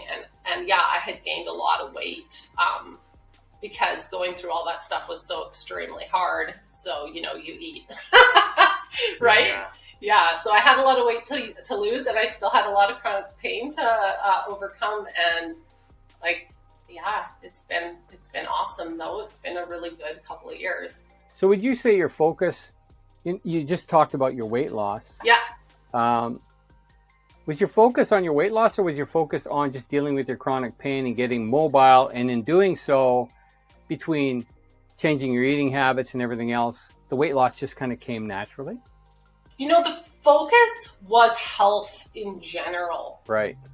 Everything. It was mental health, spiritual, physical, the whole 9 yards. I needed an overhaul in basically every area. Yeah. So, I really paid attention to that. And I mean, the mental health is a whole nother thing I could talk about, because I had some massive struggles there and had to seek medical help in that arena too, which, like, honestly, if you're struggling with depression and anxiety and it's going on for years, best decision I ever made was to seek medical help. I wish I'd done it sooner, because I found freedom, and I was able to do activities with joy again. I remember on my walks, I always kept my walks. No matter what I was going through, if I could walk, I walked, right? Because walking was a major victory for me. The fact that I could go for a walk. Yeah. But I had this war mentality from all the things I've been through. So walking was war in my mind. This is how I fight back against all the things that are trying to take me down. I'm not going to stop. I'm going to do this. But it was always, I don't know how to describe it. Just intense, right? And I remember after I started healing mentally, emotionally, focusing on eating right and doing all those things, I remember the first time I was walking and I realized I was happy and I wasn't thinking about all the things that had happened to me. Right. That had Very cool. Wasn't thinking about those things anymore. I was enjoying my walk. It wasn't like, this is a war and this is a battle and I'm going to win. It was like, oh, look at the trees and Yeah. Enjoying the journey and not just the destination. Yeah. That's awesome. So much better. And finding things I enjoyed. So like riding a bike was huge because I really enjoyed it. So yeah, with exercise, you want to find something that's fun for you. I think ideally that'll help you to do it, because it's not just to exercise. It's also to have fun, right? Exactly. Yeah. Exactly. Charlene, we're at the end of our time here. I love your story. Folks, I can tell you the difference in Charlene is night and day. Yeah. Absolutely. We are so blessed. We have beautiful grandchildren, awesome parents of them. We love them so much. And I know this journey is not over. It will be forever. Just like, Oh, yeah. hey, I lost 200 pounds, but guess what? When I look in my FitnessPal, my weight still goes like this. It's still a battle. Me It too. will be for the rest of our lives. But, if we can do this together with a support system. Yeah. You had a doctor that cared enough about you to say, hey, let me see you walk. Yeah. Seek medical help. Seek people who are professionals in the areas that you need help. Mm-hmm. You don't have to suffer in silence. You don't have to do this alone. No. That's why people like myself, coaches and groups, there's groups out there that you can join and be a part of. You really need to find your tribe. You need to find a community that can support you and help you in your journey. Yeah. Now, I know you can do it. Charlene's done it, and she'll continue to do it. Yeah. And we're blessed. So, Charlene, thank you so much for taking this time with us. All right. And Thank you, Daryl. folks, thank you for watching. And you can follow Charlene, okay? How can people get in touch with you? Okay, I have 2 different Instagram accounts that you might be interested to follow. One is called Run, Bike, Drown, and that is inspired by my triathlon training. Yeah. And I still haven't completed a triathlon. I completed half of one, but I am always learning and adapting still. So Yeah. yeah, it's a continuing journey. And then my other Instagram account is my business, Charlene Writes. So you can connect with me there. Yeah. Great. And we'll put the links in the chat area. Sure. And for all those who have the All Access Pass, it'll always be in there as well. Yeah. Once again, thank you, Charlene, and thank you everyone for watching, and have a wonderful day. Okay, thanks. Bye. Hey everyone, what a journey. And the journey's not ended, as we heard from Charlene. You know, some of us have to deal with chronic pain for our entire lives, but you know, if we can be encouraged by Charlene's testimony, she's doing it. She's doing it. And my wife and I are absolutely amazed and proud of her. Like I said at the end of that interview, the difference between her from just even 2-3 years ago till now is night and day. Absolutely. Just absolutely amazing, Charlene. Thank you so much for spending some time with us, Charlene. Again, if anyone wants to revisit these episodes, or maybe you've missed some because you just don't have enough time in the day, and of course this is 3 days, I invite you to get the All Access Pass, and I'll just show you really quickly what that looks like. So the All Access Pass gives you access to the back end where you can watch all the videos, all the bonus videos. We have 4 hours of bonus videos, okay? And so you click on one, you'll go in, bang, I can start watching Samantha's here. When I'm done that, it says, oh, go to next session, go to the next session, and it's all done by different days. So I have different days and categories. Right now, I'm only displaying day 1 because we're doing day 1. But when today's finished and all of the sessions are uploaded, then we'll list day 2. Yes. So if you want the All Access Pass, it's only $39. If you already have it, awesome. I'll just pop it there in the chat. Let me see here. I got so much going on here. Hey, some of you have already gotten the All Access Pass in the last little bit here. I'm so grateful. Thank you so much for that. And when you're on the All Access Pass, on Thursday at 12 noon Pacific Standard Time till 1 p.m., I will be going live with some of our speakers, and we will be answering your questions. So that will be absolutely amazing. Here is the All Access Pass. Just dropped it in there. And so the next speaker, let me go down here, and the next speaker is going to be Lorianne Mark. Now, Chad and I have known Lorianne Mark for many years, and she has had quite a journey as well. And she is now a coach, and she has a topic called You Can Do Hard Things. And so I am going to play Lorianne's video next. It's very, very good. So hold on as I load her up.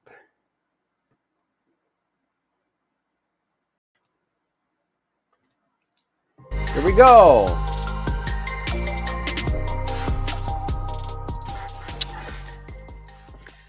Hey everyone, today I am delighted to have a friend on the program who my wife and I have known for many years.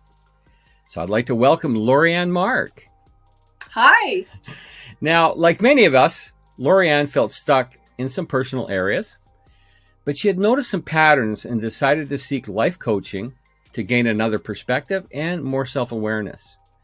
And in her journey to freedom, confidence, and peace, she lost over 55 pounds in 5 months, which she said it was embarrassingly easy. That's amazing, Lorianne. I mean, my goodness, who does that, right?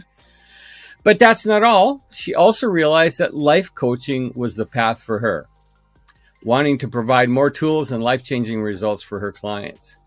And Lorianne believes, like I do, that the inner work needs to happen first. So welcome, Lorianne. I'm so excited that you're joining us today. Now, Lorianne's topic is you can do hard things. Now, I already know a little bit about her story, but I'd love for her to share with you her story and how she came about to you can do hard things. So we're open ears, Lorianne. Just take us on your journey. Okay, well, like many of you, I suffered with a yo-yo dieting, up and down with my weight, and it was really frustrating for me. A lot of shame and a lot of different feelings about it. And about early on last year, I decided I was going to lose this weight, and I went on a diet. I gathered up some willpower and went on this diet, and I lost about 14 pounds and, felt pretty good. And then life happens, and I had this feeling that, something just wasn't right. I felt uncomfortable. And I did what I always did. I brushed it aside instead of looking at what was bothering me. And I went and found comfort in food. I broke my diet. And I felt so discouraged that I was there again. Here I am, a rather intelligent woman. I've done well in life overall, with my careers, my family, and everything. And yet, I'm on this diet, and 2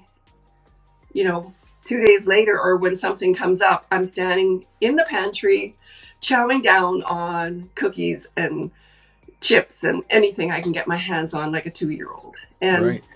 yeah, I felt so out of control. Like, this urge was so powerful, and it was embarrassing. I was angry, and I had a lot of self-loathing, and I blamed people. I blamed people in my life that didn't support me. I blamed the old sad version of myself, and I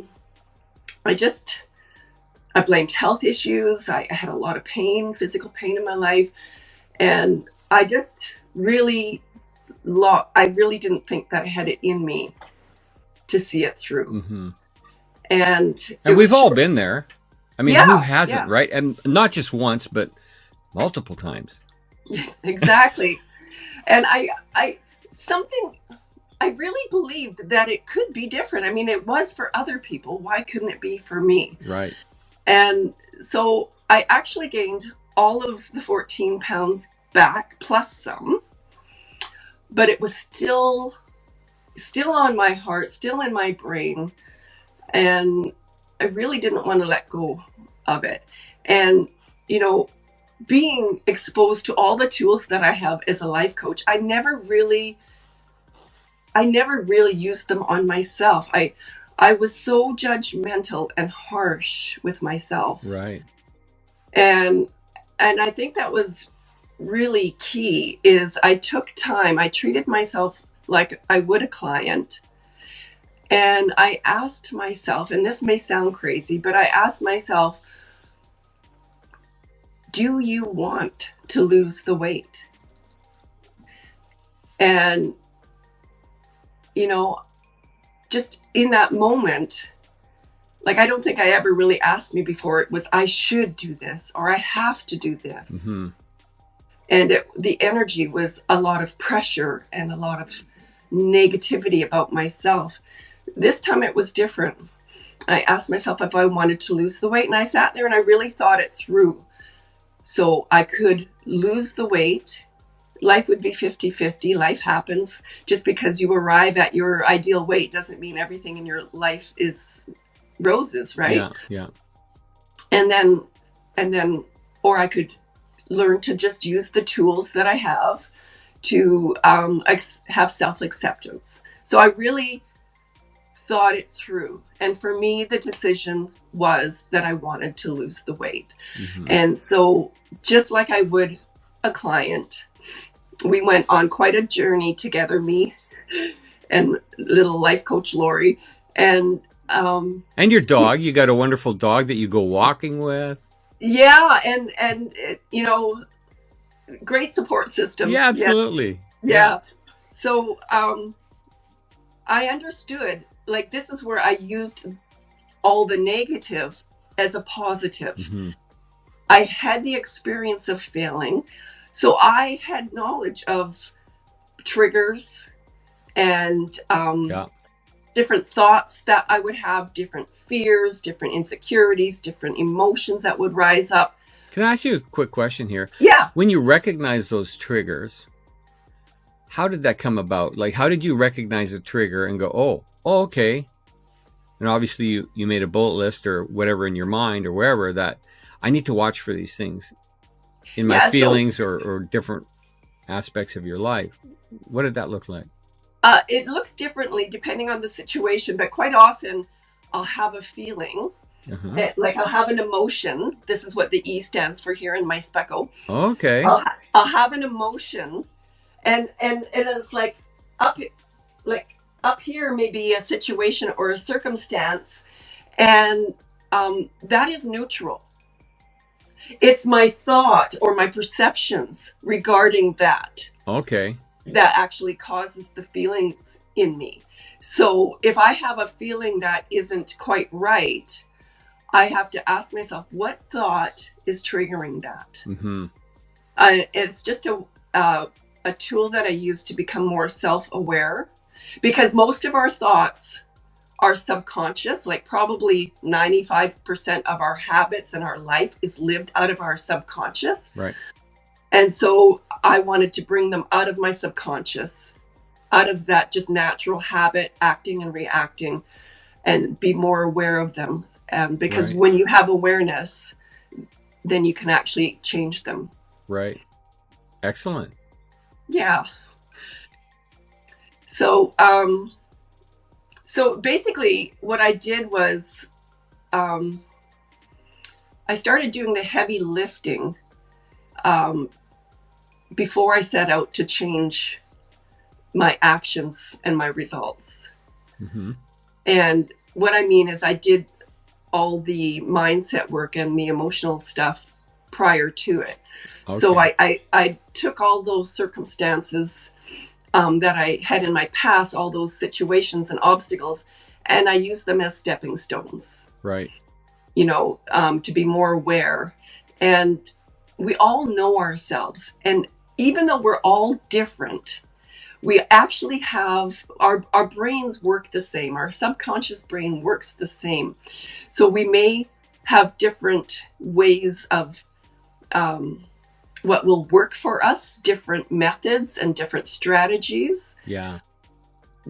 But it all comes down to finding what works for us, and what works for us is actually found in us. Yeah. So it's not found out there. We're Yeah. always looking for a quick fix. We're always looking to make it easier by a different strategy, when all we have to do is deal with it on the inside of us. Right. Yeah. If Absolutely. that makes any sense. Yeah. Yeah, it does. It does. I was talking to someone the other day about inner dragons. We all have them, self-doubt, all these different things. And everyone's, it's a little different, right? So I was talking to a gentleman last night, and he says, oh yeah, he said, I've got the chip dragon. I said, you got the what? He says, yeah. He says, I like salt and vinegar chips. I like, but anyway, I thought that was funny. But everybody's got these dragons, and I think at some point we have to stop for a moment and start telling ourselves the truth. Yes. And yeah, because, we stick our head in the sand, even to our own feelings and what's going on in our own life, right? So, and if you want transformation, you got to go back to the beginning. Exactly. And say, okay, I'm going to stop lying to myself and giving all these crazy excuses. Some of them might be valid, but you know what? There's always many options.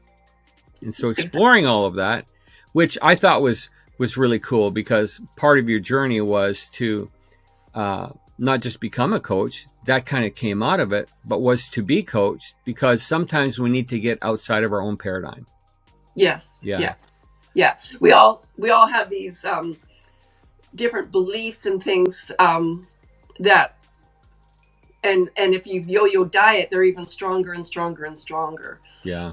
And so you have to kind of just peel them away little by little and replace them with what you want to think and what you want to believe. Yeah. Yeah. So I had to get to that point in my mindset to be able to do the work on myself. Because there are these neural pathways in our brain, like the habits are like if you had a wagon wheel or a wagon, what's that thing called? You're pushing it through the mud. A wheelbarrow. Yeah. Yeah. So you're pushing this wheelbarrow and there's this rut. And it's just so easy because we're acting out of that 95% of our subconscious all the time to just slip right back into that. And that's kind of where our triggers are and our dragons, as you say.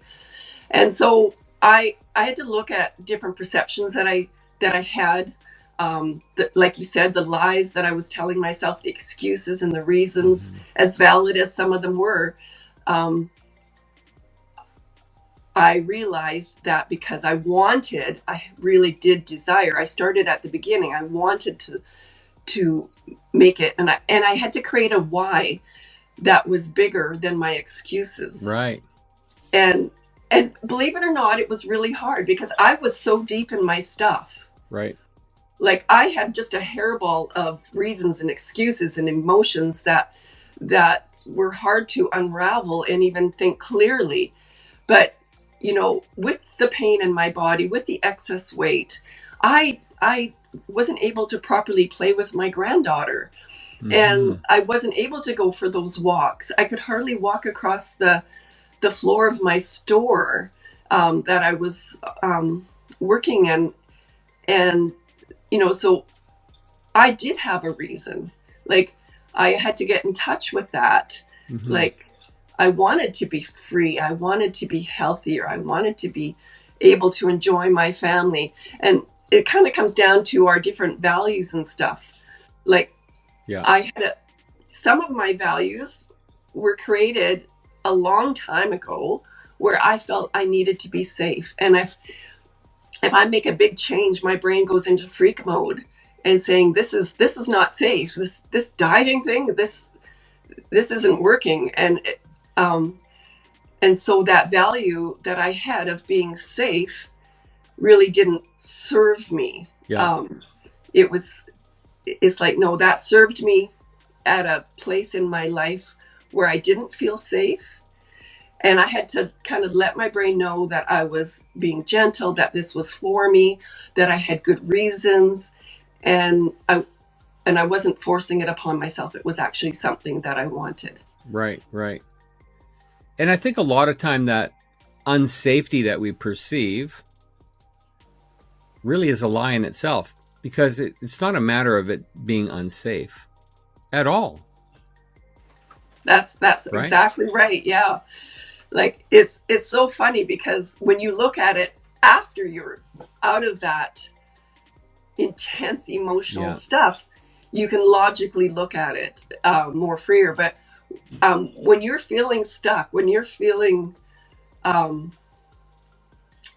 unable and powerless, like a victim to do anything, it is a horrible feeling. And I don't want anybody to have that feeling and to be stuck there. Yeah. And this is where, and I'm sure you agree, is you're literally immobilized. I think about, like when I was a kid, I had a dream where, I'm being chased by monsters.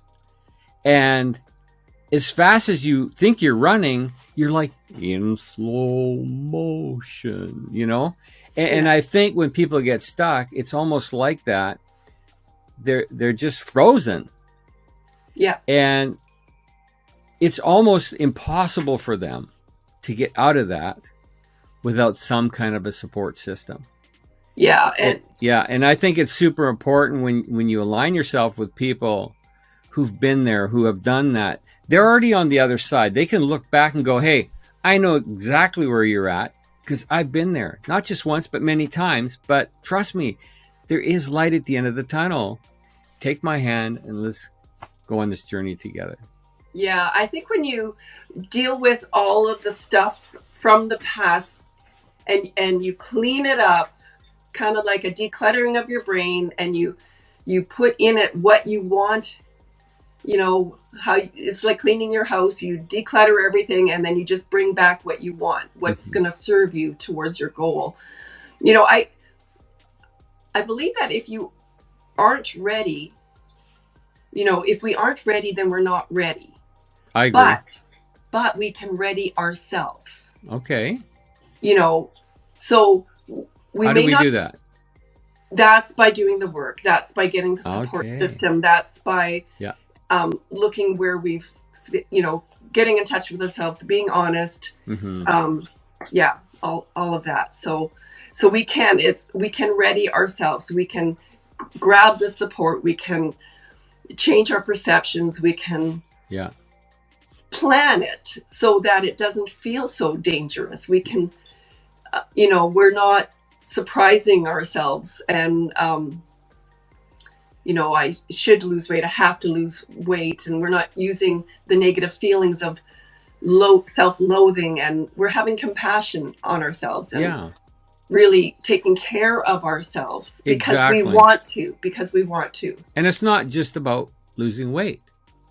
No. Some people battle with things like diabetes and you know, there are some things that are reversible, some things that are not, but we do need to take action to at least heal and, you know, make some transformations in our life, right?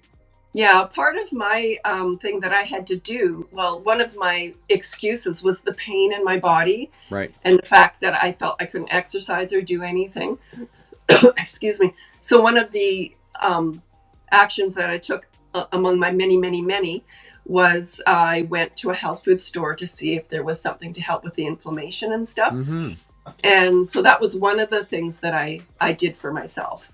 So I grabbed lots of tools. I did everything before starting. I ensured that it was going to be a success. As a matter of fact, I even posted it on Facebook that I was going to lose 53 pounds in 5 months. And the funny thing is about the 5 months is I had a date, but I thought it was 6 months in my brain. I didn't do the math. So when I got to my weight, I was at that date on the day. Wow. And when I did the math, I realized, it was 5 months, not 6 months. Amazing. That's the power of the mind. Amazing. And you know, folks, because we've known each other for a lot of years, my wife and I liked all of her pictures and posts, and that's another way of encouraging each other. It really is. It really is, right? Because Lori lives in Vernon, I live in Chilliwack, so there's 3.5, 4 hour drive difference. Used to live in Chilliwack many years ago, but yeah, that's the nice thing about social media, the internet. I mean, hey, people are getting fitness through the internet, which I thought, how could that be? But it's happening. Yeah. So, you know, we're leveraging the internet to really help our lives and grow and support system. It's amazing. It's amazing. I know. And to be able to coach this way, you know, and people can go to someone that's not in their circle. Yes. And open up and experience coaching and self-awareness, maybe for the first time. Yes. You know, to what's really triggering them. And it's such a beautiful thing. In a safe, non-judgmental environment. Exactly. Which is great. Yeah. You know what, Laura, we're really getting close to the end of our session here, but you've got all those letters behind you. Oh, yeah.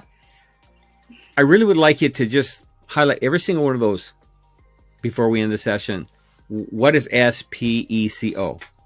So this little tool, SPECO, is my paradigm awareness tool. Okay. And it can be used in so many ways. I love this tool. And for any area of your life. So say you see a bowl of Cheetos. Right. So you feel this urge to have a handful. So the urge is our emotion. It's this feeling that we have. And we think it's the Cheetos, the circumstance Right. That's making us, this outside thing is making us want, if it wasn't there, we wouldn't want it, right? But there's something in between. Quite often we're not aware of it because we're acting out of our subconscious. And this is our perceptions, our thoughts are right in here. And quite often it'll be a little thought like, oh, that looks good. Oh, I need that. Or it'll be a thought like, oh, there's no sugar or flour in it, so I could have a few. And so we think it won't hurt. Okay. So here we are thinking it's not hurting. We have this urge. The urge is increased because we're giving ourselves permission. So that's our emotions. Yeah. Yeah. And then we grab the Cheetos and eat them. Okay, yeah. But then we're left with this, which is the outcome. Right. And you may think, well, the outcome's not so bad. It's not going to show on the scale tomorrow. But this outcome here is you felt sneaky. You went off your protocol. Right. You basically are setting yourself up. You don't kind of trust yourself. You kind of feel guilty. Okay. So this outcome, if you bring it up to here, Yeah. which is it won't hurt. Well, in actual fact, it did. It did, yeah. Yeah, but this tool can be used in so many ways. It's a way that we discover what's going on here, because mindset is everything. Absolutely, yeah. And it also can be started backwards. What outcome do you want? Right. So I have a little thing I do with people. I love this game, and anyone here can do it. Is what outcome do you want? So say you want to weigh X amount of weight. So how does that person that weighs that weight, what kind of activities do they do? What, how do they behave and act? How do they feel? How do they think? So you get a picture of your future self. Okay. And when you really sit with, feeling those feelings and thinking about those actions and taking those actions, when you're stumbling from where you are today, get a look at your future self. Right. And it'll help you in that in-between time. Very good. Yeah, it's a little fun tool that we have. Yeah. That's excellent. Listen, Lori-Ann, thank you so much for being on with us today. I know that I super enjoyed it and benefited from it. I know that everyone else will as well. Now, everyone who attends this can get a free PDF digital download from you, right? And so what is that? So I'll give you this with brief explanation how to use it. Okay. And you're welcome to hop on a free call to have a little instruction if you need it. And also I have a 3-page list of feelings, which is really helpful because our feelings aren't just happy, sad, and angry. They're much more complex than that. So it's very helpful in the use of the tool.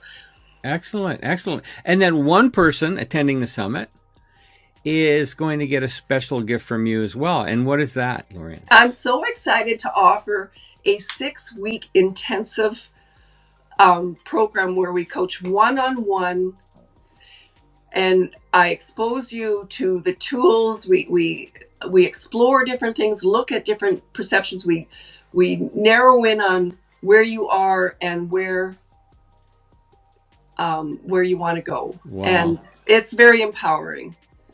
Amazing, Lori-Ann. Thank you once again for being with us.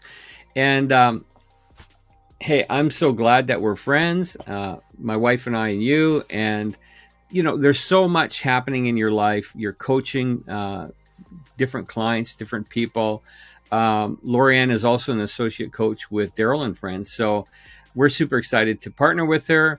And again, thank you so much for watching and have an awesome day. Thank you. And thank you for hosting such a wonderful event. Thank you, Lori-Ann. Bye.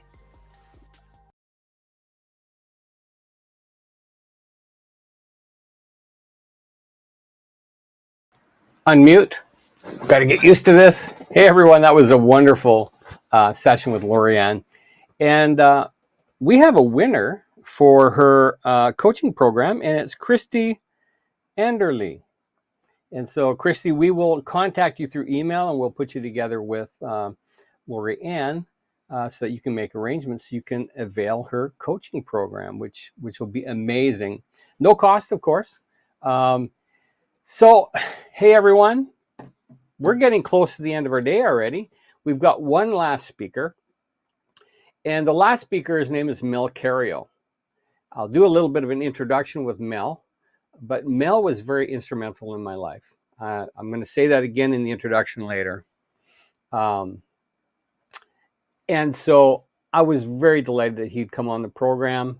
And so at the end of his program, if we have time, I want to share with you a bonus clip from our previous session today, which was with Samantha Taylor, which was called What Does Our Brain Have to Do with Weight Loss? And her bonus session is The One Thing. So you're going to want to stick around for that. Anyway, I'm super excited. I can't believe that the first day is almost done. And hey, thank you everyone for registering. I see Joanne Anderson, Amber Curley. Oh my goodness, there's so many people that are registering. B. Noah, Ed Lewin, Christy, Aurelius, Ann Junker. Oh my goodness, Dami. Awesome. Thank you so much, everyone, for registering. Now, again, remember, if you miss any of these, today, tomorrow, the next day, you can watch them all if you get the All Access Pass, which is only $39. And trust me, it's well worth it. I'll put the link in here. I have put in probably over 200 hours into putting this program together. And I'm so excited about it because I'm planning on launching a video podcast when I finish this summit, and where I will be having guests on for up to like an hour per episode. And super excited about that because you know what, as I can bring value to your life, I love seeing people transform. You know, our charity, Clean Water International, I'm driven because of a little girl named Christian Joy. And she was only 4.5 years old. I'll just tell you the story real quick. And when you're in a developing country and you have no money, you can't get medicine, you can't go to the hospital. And so Christian Joy's mom and dad brought her to a missionary friend of ours, a couple, Americans, and they didn't know what to do. And so our friends took her to the hospital, and they administered medication to this little 4.5-year-old girl. And overnight, she vomited 4 pounds of worms. Her body weight was reduced to 18 pounds. Could you imagine that? A 4-year-old at 18 pounds. Now, the family, of course, were very happy because now she's getting medical care. Our American friends are taking care of it, all the costs incurred. Anyways, the next morning, our friends went over to visit them, and they were singing over the little girl in the family, and they prayed with them, and then they left for lunch. And while they were gone for lunch, the little girl, she waved to her mother. She was so weak, she couldn't even hardly talk. So she's laying in her bed, and she waves to her mom. And her mom comes to her bed, and she whispers in her mom's ear, and she says, "Mama, I'm going to go for a walk in a very far place." And minutes later, she died in her mother's arms. And my wife and I were really challenged at the time, thinking, are we making the right decision to start a charity? And at that moment, I said, you know what? It's worth it. I had my why. And I still have my why. I have many whys. My grandchildren, my family. And even though I had all these whys in my life, it still wasn't enough for me to make a transformation in my life. And I talk about it a little bit in the first 2 chapters of my book, which you can download for free. So this next guest that I'm going to bring on, Mel Cario, he became my coach. And we went through a values discovery. And honestly, people, I took it, and it didn't really mean a whole lot at first. And you'll hear more of it when I interview him. But it wasn't until I was standing at the end of a friend's hospital bed who was dying, and suddenly all my whys came up. And then my values discovery suddenly came up. And when they came together, it was like I found my superpower. And so Mel's a big part of that story. And if it wasn't for that, in that moment in time when I was standing at the end of the bed and all those things happening and culminating together, because you see, lots of us have had so many times in our life to make these decisions for transformation, but we don't do it.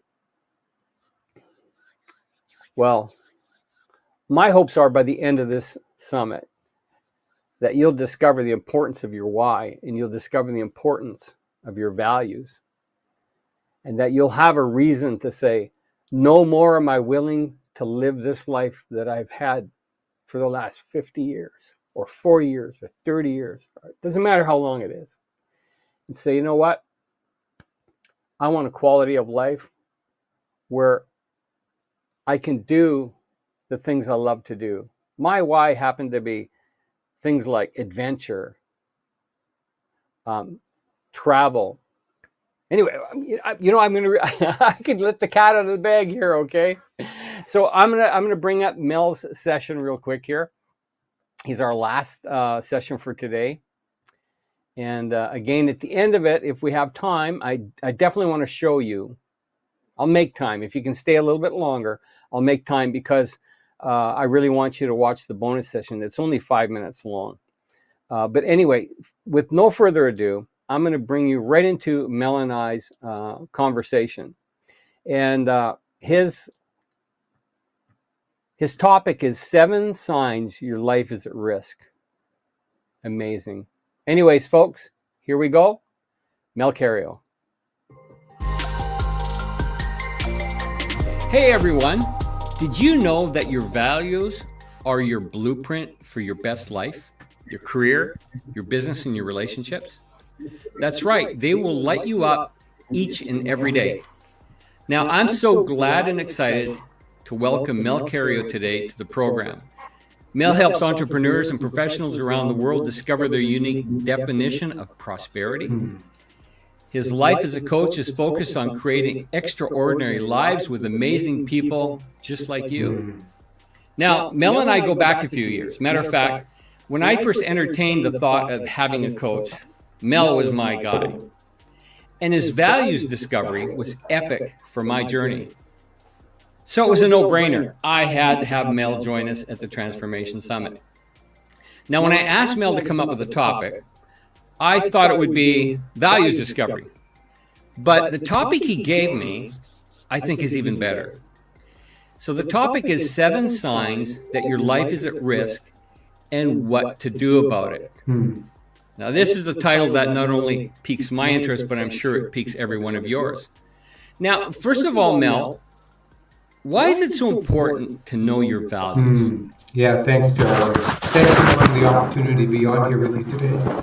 Yeah, why is it so important to know your values and even know them with clarity? You know, it's very likely that 9 out of 10 people walking around the street do not know their values. Many of us don't even really know that we have them. And really our values, you know, the term can be a little bit confusing to people. Really what they are is values are a personal determination of what is most important to you. Really that's what they are. And all of us have values.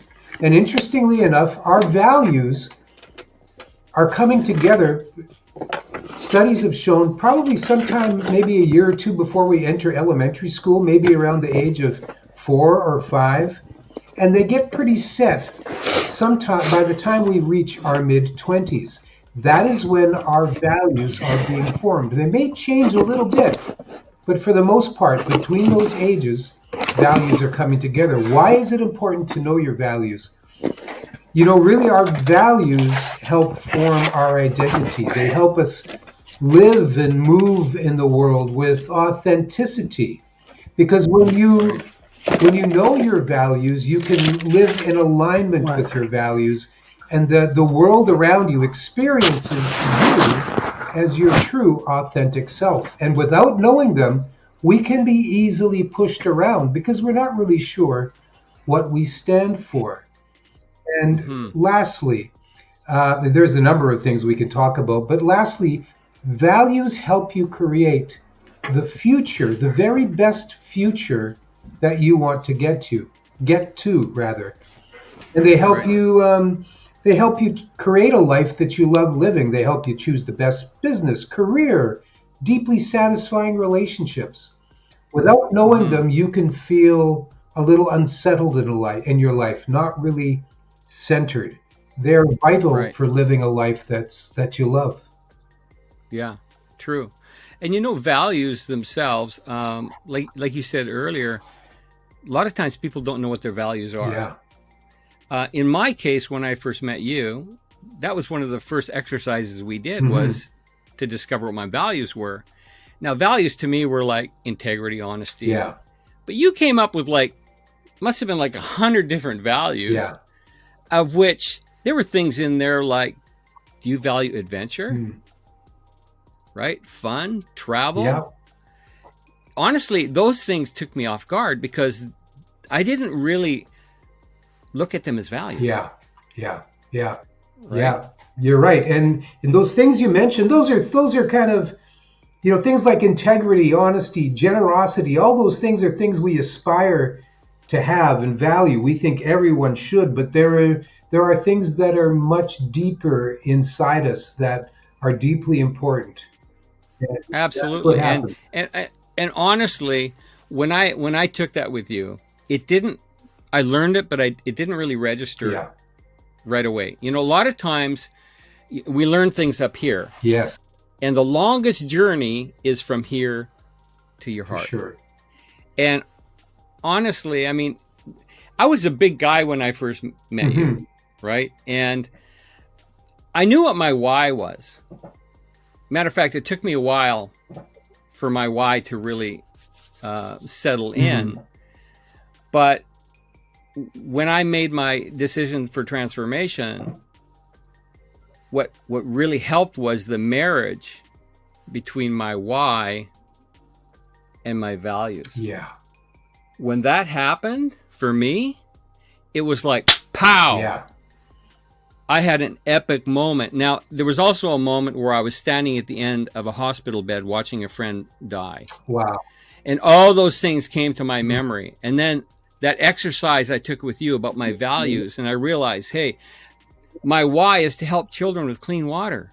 That's our charity. Now my why is also my grandchildren and my kids, but that didn't seem enough for me to actually make the decision to have a transformation. But then I realized at that moment, standing at the end of the hospital bed, realizing, hey, in order for me to realize my why, I need to be able to be healthy enough to do my values, which was travel, adventure, and all these things. Yeah. And it was at that point that I discovered my superpower. That's what I call my superpower, was the marriage of my why and my values, and pow, nothing was going to stop me from making my transformation. And it was amazing. Beautiful. Yeah. Now, your topic, again, 7 signs that your life is at risk and what to do about it. Super intriguing. So tell me a little bit more about the 7 signs. Sure. I'm going to do that, but I'm going to hijack that for a moment and tell a story. All right? Oh, absolutely. Okay, so I'm going to tell you a story about a client I had about maybe getting close, sometime between 3 and 4 years ago. He was a referral from a past client, and I'm just going to call his name Joe, not his real name, but to protect the innocent, I'm going to just use that name. Joe lived in Northern California, and he was an accountant, and he was in his, I think he was 33, 34 at the time.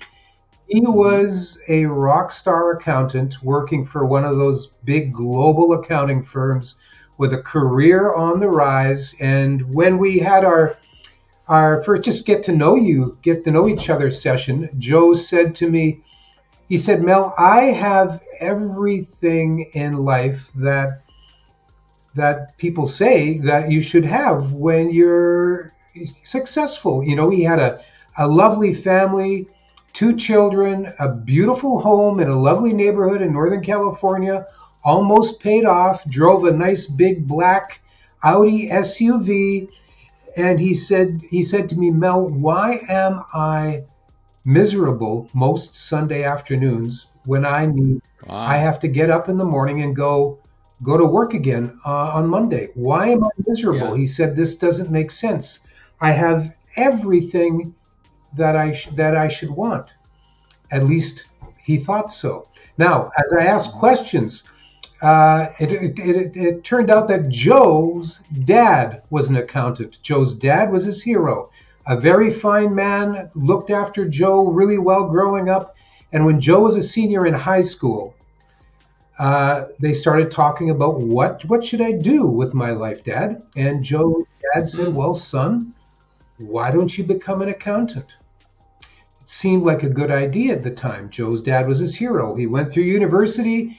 Now he's 7 years into an amazing career track, got all the material things, but miserable as can be. Now, as I asked Joe what he loved about life, he said, well, you know, when I was in high school and early college, I spent a lot of time by myself.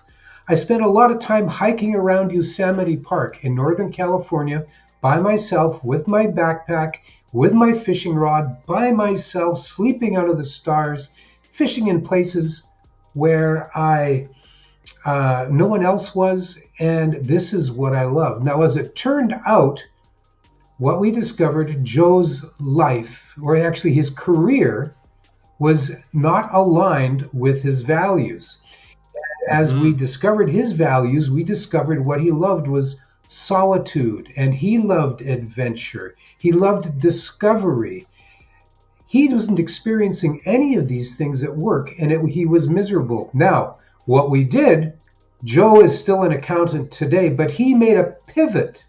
Joe left this big firm where he was under fluorescent lights most of the time. Now he is an accountant for boutique hotels and wilderness lodges. Joe experienced his values in his work. He makes less money, but that wasn't that important to him. He wanted to do well, but that's what he did. He made a pivot once he discovered his values, and now Joe is a much happier man. So that's my story about the power of values. Without knowing them, Joe might have gone to bed at 60 when he's 67, gone to bed at night thinking, what in the world happened to my life? And that could lead to a life of regret. That's absolutely, because you know our time is limited here on this earth, and we need to make the best of it. That's exactly right. So now I'm going to get into the 7 signs your life is at risk. The first one is really related to what I just said. You feel disconnected from your work or maybe your business. And often people, they feel uninspired, maybe even a little bit stressed or anxious. And I will say, you need to listen to this, folks. Stress, anxiety, frustration, maybe even sadness that's getting close to feeling a little depressed. These are symptoms, my fine friends. These are symptoms of a life that is most often misaligned with your values. Okay? Anxiety, stress, frustration, even a little bit of depression, maybe even sometimes mad. These are symptoms of a life that is misaligned with what is most important to you, your values. So number 1, you feel disconnected from your work or your business. That is one of the risks to your amazing life. And the solution is discover your values, align your life, your work, career, business. You might have to change careers. On a couple of occasions, I know business owners who have sold businesses that were financially doing really well, but they were similar to Joe, miserable as could be on Sunday afternoon, right? And the interesting thing about that is, we all have problems in our life or at our work that are temporary. But I think what you're talking about is when you're consistently not happy and not, because you've got deadlines and things that create stress and anxiety. But once they're done, hey, I'm back to normal. The other thing I find interesting is millennials, for the most part, when you look at the stats, they leave jobs and go to another job because it doesn't match their values. That's right. That's right. But all of us out there who are like in our 40s plus, we're a lot less likely to do something that drastic, right? Yeah, that's right. So, and you know what the other thing is I'll just quickly break in. A lot of the folks watching this right now, you might be here because you want to lose a few pounds or you need some transformation in your life in some level. But the reality is every single one of us works somewhere, whether we're a business owner or not. So although Mel focuses on professional development in businesses and professionals, this is still applicable for all of us, everybody. Right? Absolutely. Absolutely. You can teach kindergarten, work in a nonprofit. Absolutely everybody. Be a stay-at-home parent. Absolutely. You understanding your values, you will become a bigger, bolder, more confident person. And that could mean you're at home looking after your children, which is probably the biggest, best job in the world. If that's you, understanding your values, you will get up every day and aligning with them. Once you know them, you'll get up every day with a little more fire in your belly, without a doubt. Awesome. So what's the next one? So the next one is Joe's dad was a big influence on him. So the number 2 is, a lot of us are influenced by, are strongly influenced by exterior forces. The most common ones really are family. Your dad saying, son, you should do this. Or mom saying, sweetheart, I think you should go into medicine. Or it could be social media. It might be the entertainment industry or Cosmopolitan telling you need to look like this. That, or GQ, my friend, you need to look like this and you need to dress like this, right? These outside influences telling us this is how we're supposed to live, this is how we're supposed to look, this is how you're supposed to act. I call this the default life. If we don't know our values, we are susceptible to strong outside opinions, and often, these opinions could be from people that we deeply love and respect, and they're the ones that are going to have the biggest impact on us, like mom and dad, maybe our closest friends telling us, I think you should do this, I think you should do that. If we heed this advice, often with the best intentions, we can sort of wobble. Like we don't know who we are, we don't know our values, so we kind of wobble. And it's an uncomfortable feeling, and we can often surrender to their advice, maybe go years down a rabbit trail, only to discover years later that, what in the world have I done? That is a big risk. If you don't know your values, outside influence is telling you how to live. That's a big one. And that creates anxiety in itself. Yes, it sure does. Yeah. It's very uncomfortable when you go to bed at night thinking, why did I do that? Why did I say that? Why did I surrender? Uncomfortable. Knowing your values gives you, that's what authenticity allows you to do, is to know, I know who I am, I'm my authentic self. You have strong boundaries, all because you know your values, you know what's important to you. Very important. Great. That's number 2. Number 3. Number 3 is,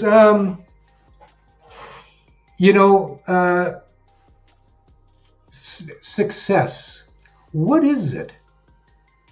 Most of us don't really know what it is. If you ask many people, even people we might call successful, what is it? Mm-hmm. Most people can't really define it, yet they are pursuing, Daryl. The world's most common definition is lots of money, right? Lots of material things, and perhaps some level of status, like I'm a VP in the company, or You know, my husband and I, and my wife and I, we have a big, beautiful house on the top of the hill, looking down at the houses in the valley. You know, some level of status. That is the most common definition of success. You know, it's what the world tells us we're supposed to pursue. But yet most of us don't really know what it is. And we can pursue it. We all know that of people who have all those things, yet they might be unfulfilled, life lacks meaning, or maybe even downright miserable. So clearly, that is not the answer. Money, stuff, and status is not the best definition of success. Now, that's why I call what I do the Prosperity Accelerator, because I help people get really clear on what is my personal definition of prosperity. You have a very unique definition of it. And later, if I have the opportunity with people, I'll explain to them your definition of prosperity is completely unique in the world. No one else on this planet has exactly the same definition as you and me and Daryl, because it's based on our values, and no one has that unique combination. When you've got everything in life most important to you, including your values, that is a prosperous life. Sometimes it includes lots of money, but it might not. And that's the beautiful thing about discovering your values. Once you know what is deeply important to you, now you can create a strategy, a roadmap. You've got the coordinates to the very best destination that lights up your life. Oh, this is really good, because for me, my definition of prosperity, when I first looked at the Prosperity Accelerator, I did not align it with what prosperity means to me. I default, unfortunately, like most everyone else probably will, thinking about, prosperity in terms of, how much money I have, status and all that. But I really love where this is going, in that we get to define what prosperity means to us. Yeah, that's right. That's awesome. Right. And the next point. Yeah, the next one. Well, it is, we've talked about it a little bit already today, but you feel you're stressed, you're anxious, frustrated, maybe even a little depressed. And really, all of those things are what not knowing your values creates, that kind of thing. And I'm just going to do a little demonstration here. If my fist represents my life, your life, in this season, whether the season is the last 6 months or maybe the last 25 years, but this fist represents our lives.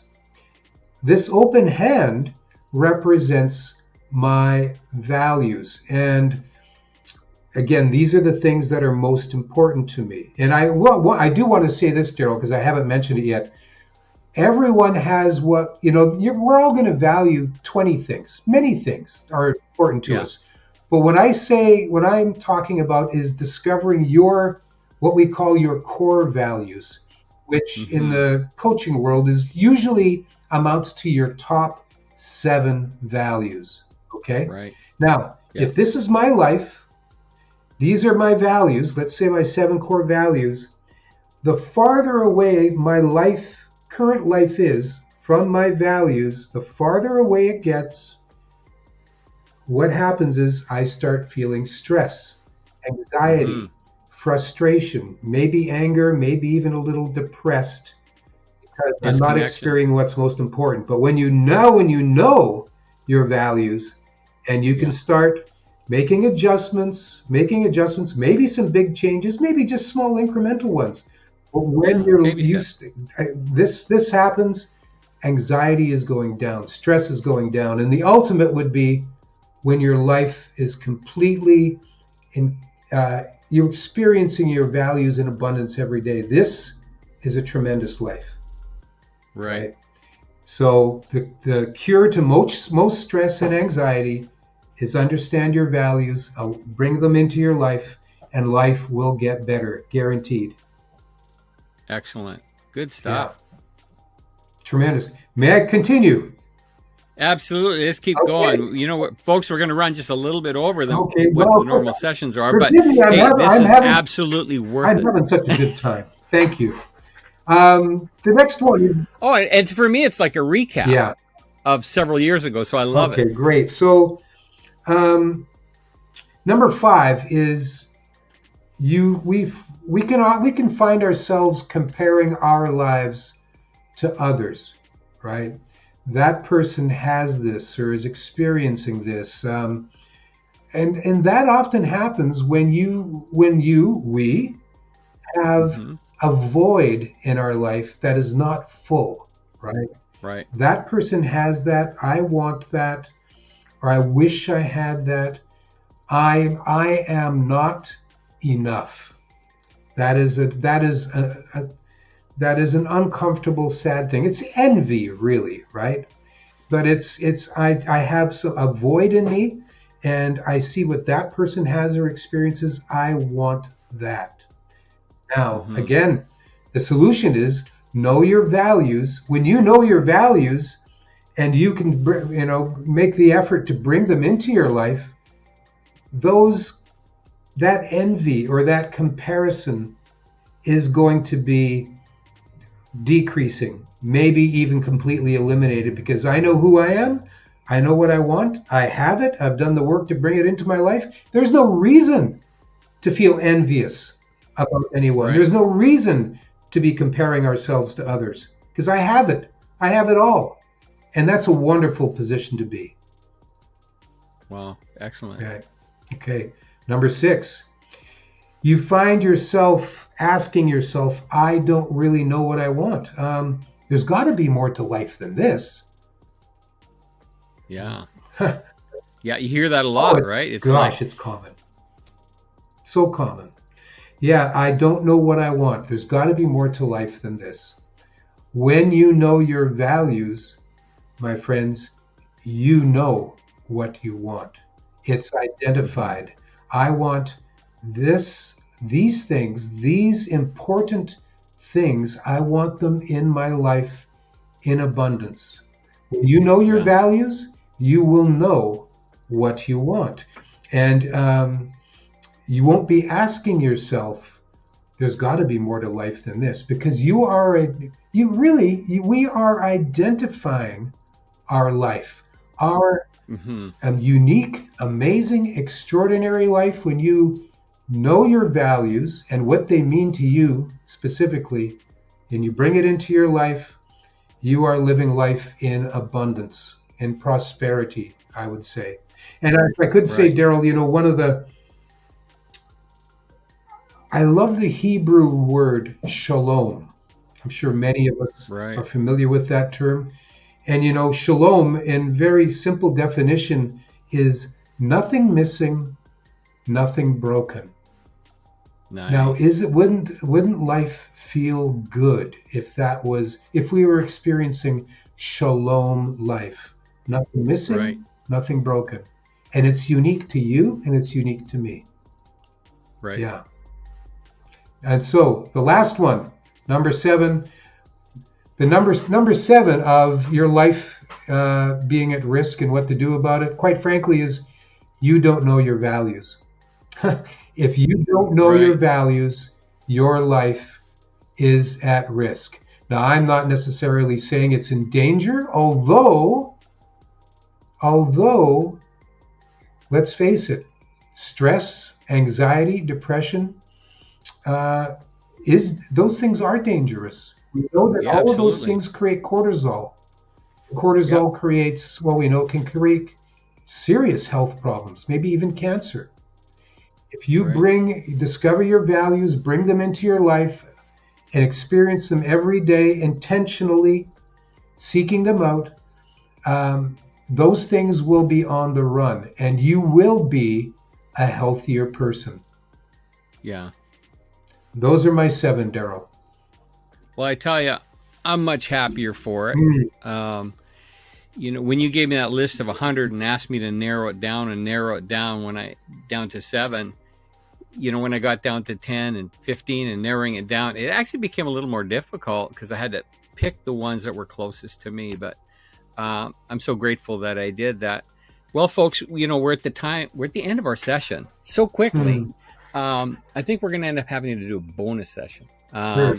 Anyways, but right now, for all of you that have been attending this summit, Mel's got something for you. So describe a little bit, Mel, what your offering is for our attendees. Sure. So happy to, and excited to offer this to the folks who are attending the summit. So I have a program that is created on video that is going to take you through everything that I've talked about today, help you discover your values with extraordinary clarity.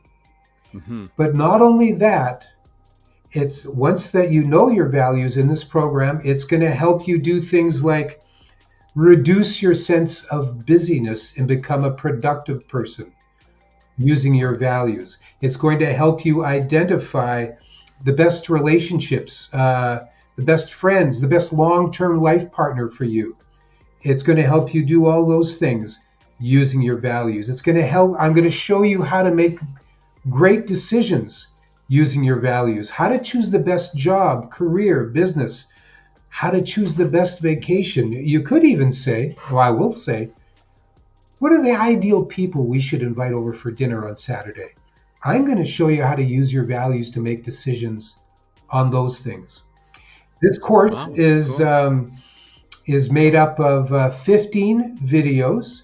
I'm going to make it available to you, and it's my joy to provide this to you at a 25% discount.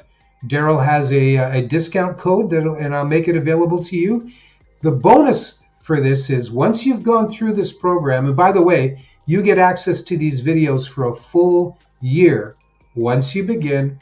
At the end of that course, you get to spend a full hour with me to ask, and quite frankly, folks, I'm not one of those coaches that say, okay, our hour's up. If we end up going an hour and 20 minutes, because it's okay, because I have the time of my life when I do this, people. Yes. Yeah, and he does, folks. He absolutely does. He's amazing. I just love it because it fills my heart. So you get an hour. And people can take the course at their leisure, right? So it's not like, you've got a whole year to do this. So however long it takes you, obviously the quicker you do it, the more benefit is to you. Yeah. That's right. It is. You get to spend an hour with me. You book a call with me, ask me any questions you want.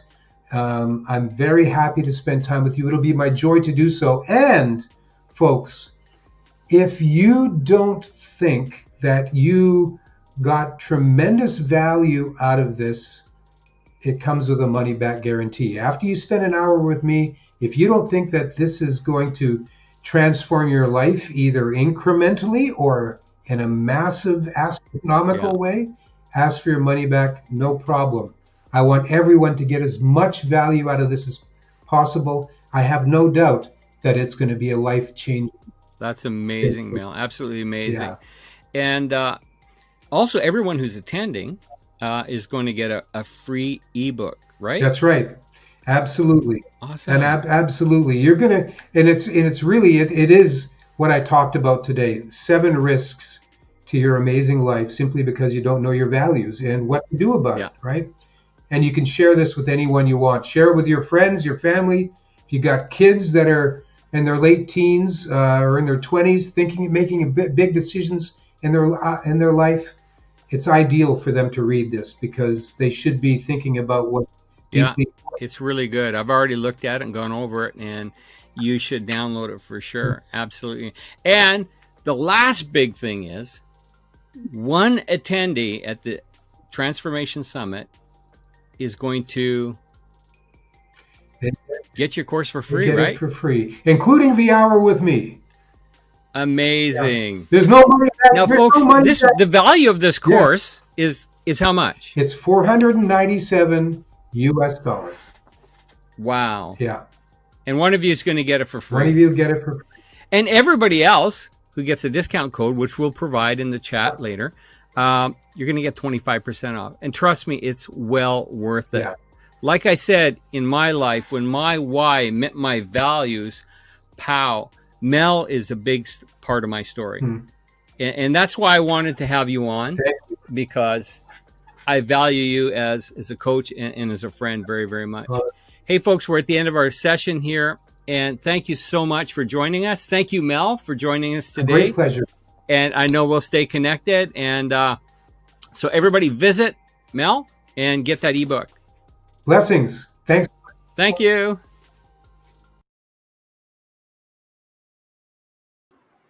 Hey, everyone. And so I'm about to announce the person that is going to be drawn for Mel's Prosperity Accelerator course. And that person will be, congratulations, Kathy Roberts. Now, I will give Mel your email address and you'll be able to connect with him and arrange when you can start that course. I know it's an amazing course. I know you will love it. And it's online, so it's really easy to do. And you get some time with Mel as well, which is amazing. Hey, everyone, we're at the end of the day already. I can't believe how quickly this has gone. We've had amazing speakers today. Super appreciate it. Tomorrow we have, I'm gonna give you tomorrow's, let me see here. So tomorrow, we are going to start with why bad body image will keep you stuck. And then after that, we are going to be doing relationship with self. And then after that, we will be doing destructive patterns that mask the brain with Sarah Ross. Then we will be doing when you change your mindset, you change the game with Kedrick Barrett.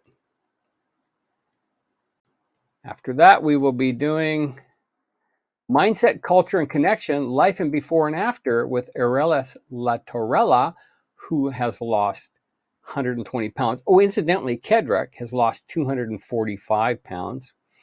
And then the last session for tomorrow will be, and this is an amazing topic, we talk about your invisible dragons. Everybody has them. Earlier today, in one of my interviews, I was talking about somebody I knew that said that he had the chip dragon. Anyway, if we can't have fun, we might as well go home, right? Anyways, but we've all got invisible dragons that we need to slay or train. Very, very good. So anyways, before we go here, I really want you to watch this 5-minute bonus session with Samantha. She was earlier in the day, and she talked about what does your brain have to do with weight loss. Very dynamic. And so I want you to watch this because this is the sample of a bonus session. And we've got 4 hours of bonus sessions from all these different speakers that are available to all the All Access Pass VIP members. And it's only $39.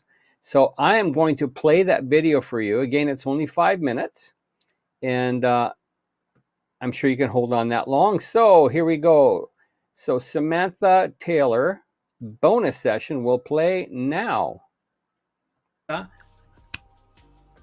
I'm absolutely amazed at your experience and at your passion and really wanting to help and transform people's lives. So you've got something that's really on your heart that you'd like to talk into, and I'm just ready to hear. So what is that one thing? One thing. Instead of getting a book or a plan and like 75 things you got to change that's not humanly possible, I want you to think about one thing. And I even want you to finish after you see this, me talking to you. Literally sit down with a piece of paper, and I ask for a piece of paper or pen so you can physically write, because we have become so digital. There's a different level of mind connection when you actually physically write on a piece of paper. So get a piece of paper, a pen, or a pencil, and I want you to think, what is the one thing that sets me up for failure more than anything? Like let's say we're focusing on weight loss.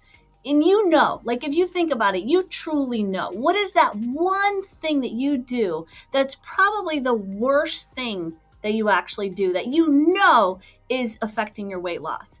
Because it helps to get experts, absolutely, to learn how to think like they think and become this new person. But if you really reflect within yourself, I know you can think of that one thing. An example is someone I talked to that was about 80 pounds overweight, and he said, I'm not giving up French fries. I don't care what you tell me. I don't care how healthy it is. I love French fries, and I'm not giving them up. I said, okay, well, we talked a little bit about his health, and see, someone in that mindset, they're not going to listen to you to stop. They're not going to do it. And then they're not going to have the benefits. So what we have to focus on, what is it costing you and what problems is it causing? Well, he was having knee pain or hip pain. He couldn't play the sports he wanted to. Then it's like, okay, well, if you keep at that level of obesity, where is your body going to be with possible diabetes or cancer? Oh, his dad had diabetes. I mean, really kind of going deeper. And he said, okay, well, now you got my attention. So what do I have to do? How do I eat French fries and not stop them? I said, do what I did. I started to eat less of them at one time. And I know it sounds easier than it is. But when you go up to the drive-through and they say, would you like to supersize that? And you're like, no, I said, give me a medium. And then you start smelling them and you're like, forget it. I don't care. I'm just going to do it. No, you got to go with the plan. You might even write it on a piece of paper. So when you pull up to that drive-through, you got it. Sticky note, you are ordering a medium fry, and sign it, because sometimes we have to learn how to make that commitment with ourselves. So I said, look, do this. If you're addicted to French fries, he was eating every meal, which I did too. French fries was my go-to food. Fried French fries, obviously from a restaurant or fast food. So start with, how about if you get 2 larges, because he was a big guy, get just a large. That's a huge accomplishment for someone. Do that for a couple of times. Notice how 20 minutes later, you're actually more full than you think you are. And you're comfortably full. You're not like, oh, I feel disgusting. And then, then try to get a smaller amount, like a medium, and try that a couple of times. And then every once in a while, discipline yourself that today I'm not going to have French fries. I will tomorrow, but not today. Today I'm going to have a burger and a salad. So the thing is developing that discipline, that if you do it little by little to give yourself some hope that you could actually accomplish it, you'll find that muscle gets stronger and stronger and stronger. Wow. That is good stuff. Absolutely amazing. Thank you once again for sharing your time with us. And I know it's going to benefit me. I've learned a lot, and it's going to benefit our viewers too. Thank you so much. My pleasure. I know that I didn't go through what I went through to just keep it for myself. Same. We have the answers. Daryl has the answers. He's figured it out. He's lost a ton of weight. So look at all these speakers in this event and realize that you can actually glean something from every person probably, and just see what's going to work for you that's doable, not being a perfectionist or an all or in mentality. All or none. And be flexible. When I say that, keep an open mind, because what didn't work for you, you might have to alternate. Right? Because, and I've said this many, many times, and you'll hear it over and over again, what worked for me in my 30s doesn't work for me in my 50s and 60s. Because, so much changes in our physical being, right? Our metabolism and everything else. So anyways, once again, thank you so much. And thank you for everyone who has been taking their time with us today.